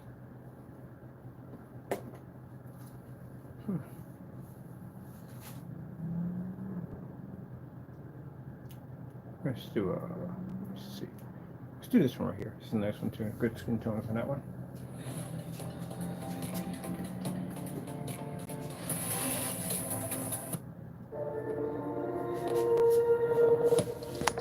There we go.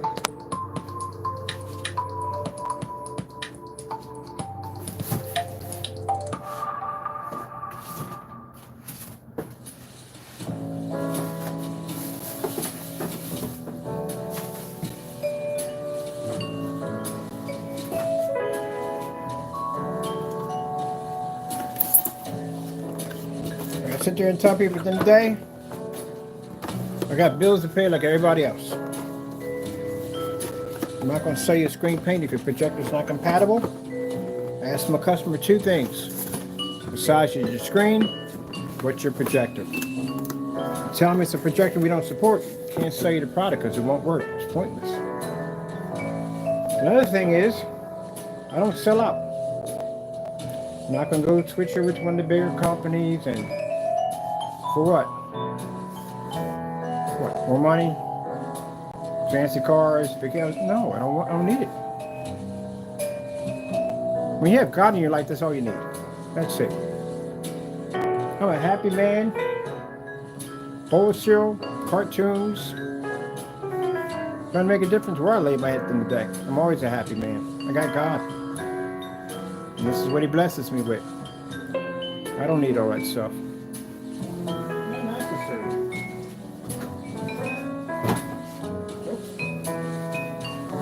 Some people sit there and say, well, and not to brag here, I'm not bragging here. Well, because you don't make any money. Have you seen when I show people at the end of the day, and I hate to do that, but I showed you what my orders I get in a day. I make a good amount of money. I just don't need all that stuff. And as you get older, you want less stuff anyway. Everything seems to be a burden after a while. No, just keep it simple. That's all.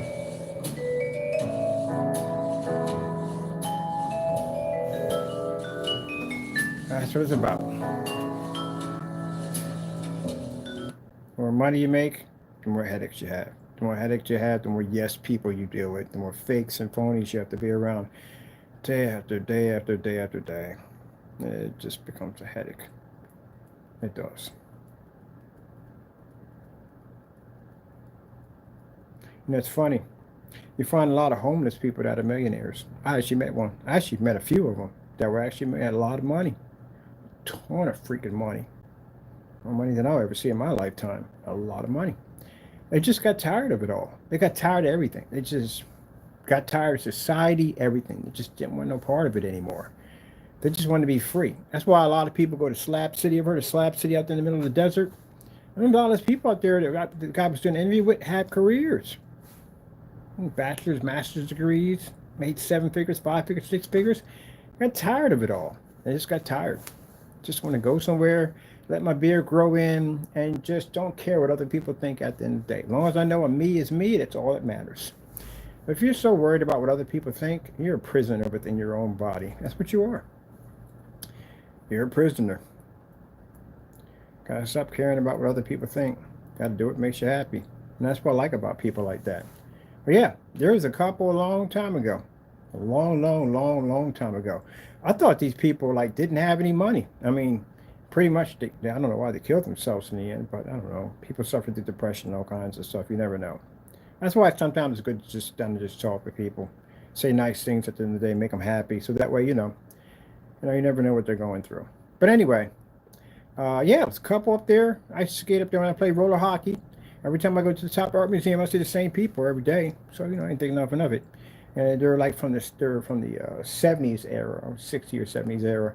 And he drove a Volkswagen, and she would go up there, and she was Vietnamese. She would sing and dance, and he would play on this little tiny keyboard, and it was entertaining. People give him money and stuff like that. But one year I got hurt in a car accident, and I had to take a year off. And then I came back up, and I was like, where are they? And they said, you didn't hear? I said, no, I don't read the paper much, none of that stuff. I really don't watch the news because it's depressing. And they said they killed themselves. And I was like, what? And they said, yeah, they killed themselves. That ain't the thing about it all. But the thing was that they found out that they were millionaires. They both of them were millionaires. They had invested into Apple at that era, that time, and they made a ton of money. They were rich. They were filthy rich. But you would have never noticed it at all, period. They just lived a simple life. That's what they enjoyed. If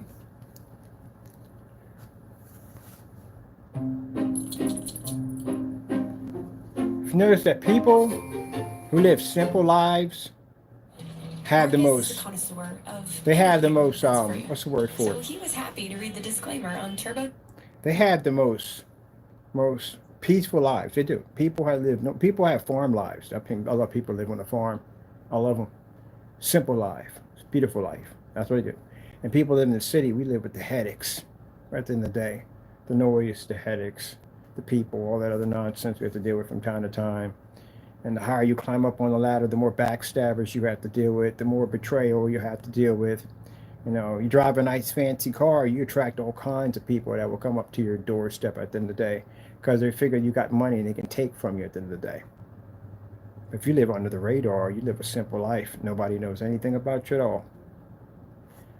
And once you get to a point in your life where you're mature enough and you realize that you don't need those things to show off to other people what you have, then you can really start to enjoy life.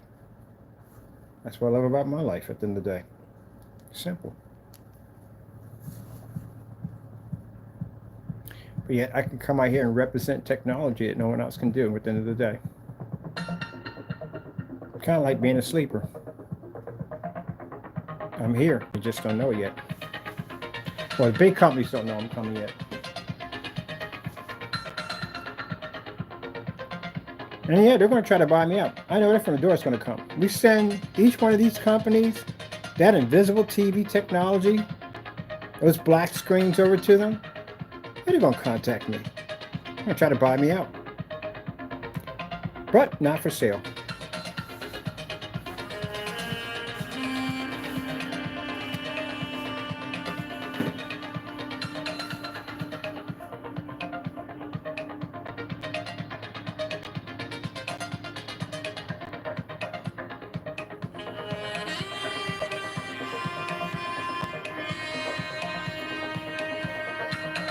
I've already heard the seems like your product has potential, possibilities. No, it has potential. It's way beyond possibilities. But yeah, they're going to try to buy me out. I know. All right, many times before, people I've worked with, like, you know, company's going to try to buy you out. So yeah, I know. You know it's coming. Because we're going to send them a sample of that technology to show them what they're going to be up against. So if they don't buy me out, which I'm going to refuse, the cool thing about it is this is going to push them to develop their own black technology. And there ushers in the new era of black technology. Can you dig it? You watch the Warriors?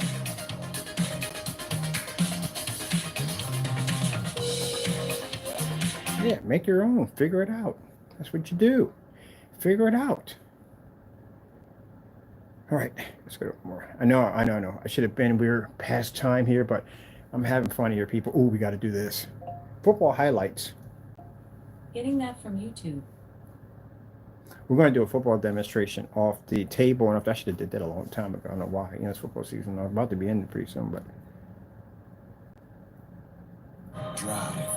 Some say we're born with it. Some say it lies within Jennifer's purse. Liquid IV powder delivers rapid hydration with 3 times the electrolytes. And 0 sugar. Liquid IV.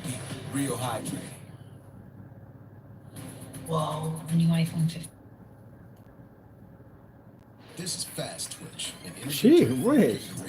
Come out a commercial? Go into a commercial. How many weeks? What's a whole freaking commercial? Really for that? I mean, I know they got to pay for this. Or this is better. It's going to be like 27 minutes. Like, that's why I soak in Dr. Teal.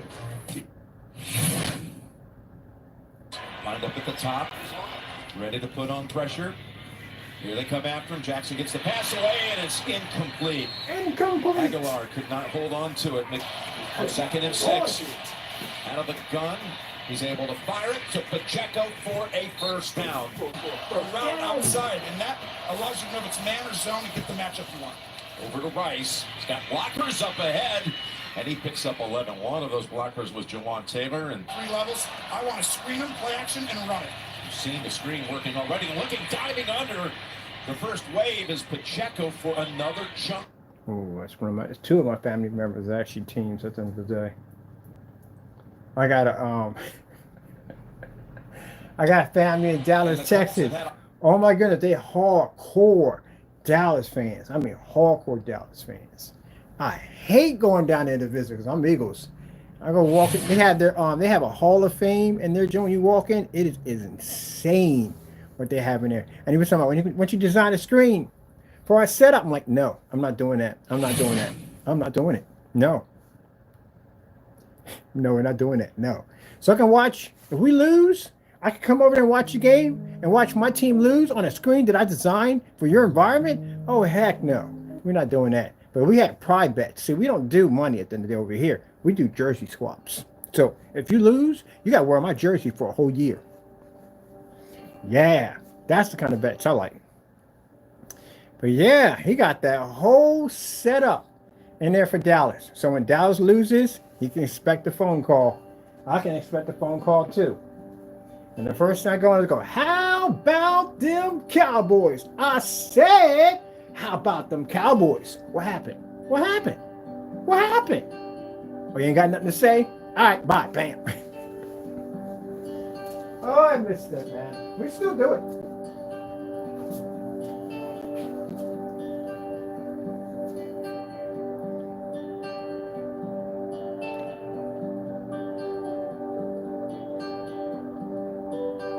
Up here, we're in the Dallas. Eagles territory is dangerous. So I literally have on the back and brought on the back, I lost the bet. That's pretty much it. They understand my sorrow. I get that embroidered because I ain't trying to get shot over a jersey. And people do crazy stuff like that for jerseys. But I have embroidered on the back, I lost the bet. I haven't had to do it yet. Because I just pick and choose what I bet on. It's called pride bets, by the way, when I bet money. And I had a buddy of mine, he's a hardcore Dallas fan. One of my we're not childhood friends, but we're adults at the time. He's a hardcore Dallas fan. He was talking some trash one night about the Eagles. And I was like, okay, no problem. I'll take this abuse. I took the abuse, whatever. He was right on a few things. But he was rubbing it in too much. So I let it go. We're friends anyway. So about 2 days later, a friend of mine asked us if we can help her paint her living room. And this is where I started. So I went right down, bought myself a Dallas Cowboy jersey. Sorry, this is going to piss off, excuse me my French there. It's going to tick off some of you Dallas fans at the end of the day. You ain't going to like this one. But you got to admit, it was a good one. I painted in the jersey. Oh, he was furious, man. I had a black hoodie on. I took the hoodie off and you seen the jersey on. He's like, you gonna paint in that? I said, what else would I paint in? I'm not gonna paint in the hoodie. I don't want to mess it up. Oh, he was ticked. He couldn't even concentrate. He was watching me the entire day. So I was taking my paintbrush and wiping it all over the jersey and everything. And he was just triggered. But that ain't the worst of it. And this is the part gonna tick your Dallas fans off. I do it. It is what it is. But when I got done, the jersey was covered in paint. I used it as a wash rag to clean my hands and my boots and throw it in the trash. He didn't speak to me for about a month, but it was worth it. Oh man, you ain't doing that no Eagles jersey. You're in Eagles territory up here. Or we get Dallas fans up here. It doesn't make a difference in the day, really. People don't care. Just when you get to the game, they get too passionate about it. Or we have a rival team back in the I have no idea where that all started from. I got to look into that. Where did it all start from? The rivalry between Dallas and Eagles. Where did that start? Who started all this? Where did it trigger off from? Because I mean, everyone's deep. I mean, really, really deep. Unless you know the owner at the sports bar, so you know him, you can get in there. But if you don't walk in there. Don't do it. And it's stupid because it's just a game. That's it. But yeah, when I took that jersey off and wiped my boot, he was like, oh. I said, well, I ain't need this no more. It was the best 60 bucks I spent. Threw it right in the trash. He was ticked. He didn't speak to me for like a whole month. Wouldn't talk to me, nothing at all. And later on, he came around. He said, okay, whatever. So, you okay. That night, I rubbed it in pretty deep. You got, it's fair, it's fair, it's fair. When I got something to eat, laughed about it. That was basically about it. It's a cool dude. Oh, man, that was a funny day. Well, it was hilarious. I could not stop laughing. Oops. Oh, man, I got this all over the jersey. Wow, look at that. Oh, look at this. Look, it's all over it. Look at that. Wow, you think soap will get that out? Oh, yeah, I rubbed it in pretty bad. Pretty bad. Wow, look at that. Oh, man. Hold on. I gotta dry off my brushes. Yeah, he was triggered. Come on. Triggering somebody? Yeah, I did it. Then we got outside. I took it off. Soaked it in some water. Cleaned off my boots. And threw it in the trash. Like, well, okay. Put my hoodie on. My hoodie was like a $20 hoodie. That's it. He was kind of ticked off when I first unzipped it and he saw the jersey on. And he was like, I said, no, I got to take my hoodie off. I would have messed that up. I paid 20 bucks for this. With the jersey. Oh, man.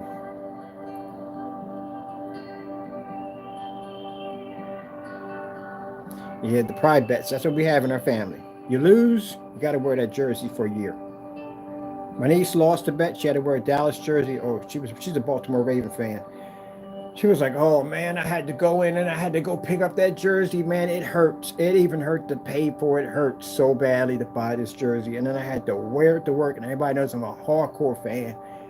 God almighty, it was a horrible day. Worst day of my life. And I got to go through this every day for a year.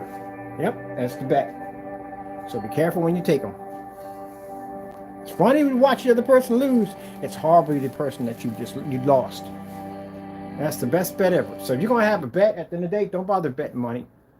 Money's nothing but trouble. That's what it is, nothing but trouble. You're going to fight, you're going to argue, you're going to get upset, That's what's going to happen, It's going to cause all kinds of problems in between. Don't bother betting no money. Bet a jersey. Do the bet on the jersey. They got to wear your jersey, your team, for that entire year. That's the most funniest bet ever. It's fun. Y'all can laugh about it, joke about it, you know what I mean? We ain't gonna joke about it that much. It's gonna hurt them. But anyway, still, it's funny to watch. And they gotta wear it every day. That's the bet. Ain't no changing over for this and that. You gotta wear it every day. I think the only thing they exclude is church. That's it. But anything than that, you're wearing it every day. We got a family get together, you wear that jersey. You got a wedding? You better wear that jersey. Yeah, it's a bet. You're gonna wear it. You're going to wear it every day. And we know that's not your team at the end of the day. Yes. Go to your favorite watering hole. You're going to wear that jersey. Yep. The best bet ever you can make. It's called a pride bet. Because we're not allowed to bet money. Christians can't bet money. So we have a pride bet. But it's hilarious to watch. Could be worse. We had them worse than that.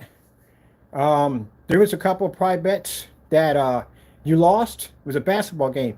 His guy said these bets that if a person lost, he had to wear a nail and he had to wear lipstick and get his nails painted. If he lost the bet, these are pride bets. Sheesh, whiz, man. There was one with high heel shoes involved. There was another one involved. Oh, you ever do hump the pole? You ever done that one before? You go on the court with a bunch of your friends. Person that comes in with the lowest point has to hump the pole. You know how embarrassing that is when you're on a basketball court with a bunch of people and these girls are sitting there laughing at you because you're sitting there humping the pole. Yeah. Last person that loses, the lowest points, has to hump the pole. Man, the pride bets are the funniest. My brother lost one. He lost a bet. And he had to get on his knees. It was $1 bet. And he had to get on his knees, put the dollar in his mouth, and crawl over to the guy and give it to him.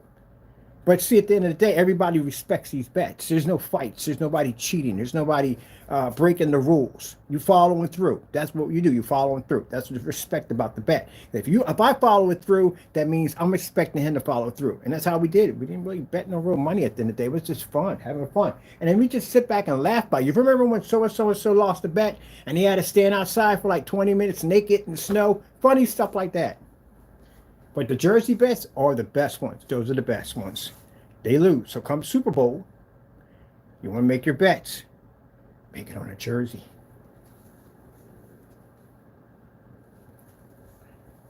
Oh, my time isn't edited wrong here. If I'm past Super Bowl, I don't keep track of time too well. Hold on for a minute. What am I? I got a phone on me right now. I got two phones on me. What am I doing? Let's see. See the menu popping up? Yeah, that's pretty good, right? Curious to know myself. Or did I pass it? I leave miss dates sometimes. When is the Super Bowl?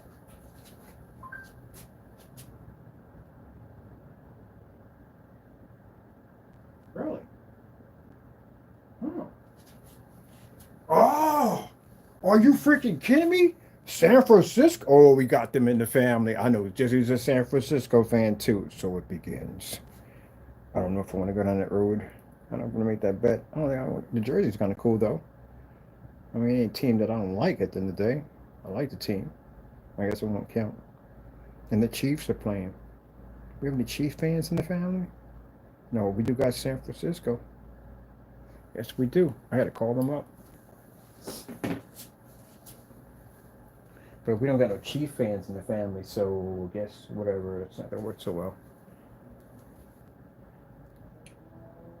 Reacher. You ever watch Reacher? Reacher's freaking amazing.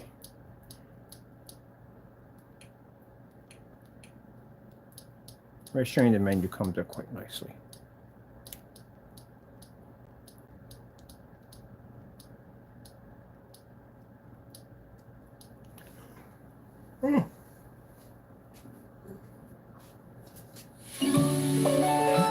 We're going to come back and do another demonstration. We're not. This is one last I'm doing for the day because, again, I didn't expect to go over the time, but there's just, like I said, so much I need to show you.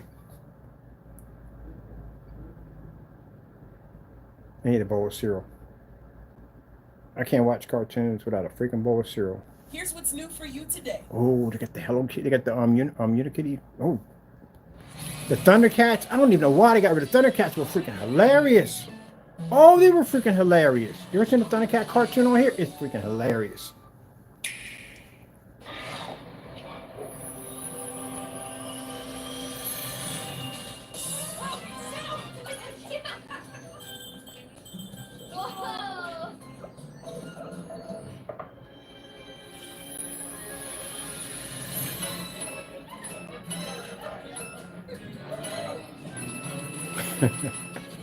Yeah, knock yourself out getting coins. Oh my goodness. Playing in a Mario Brothers, knock your head off getting coins. Wait, not too fast.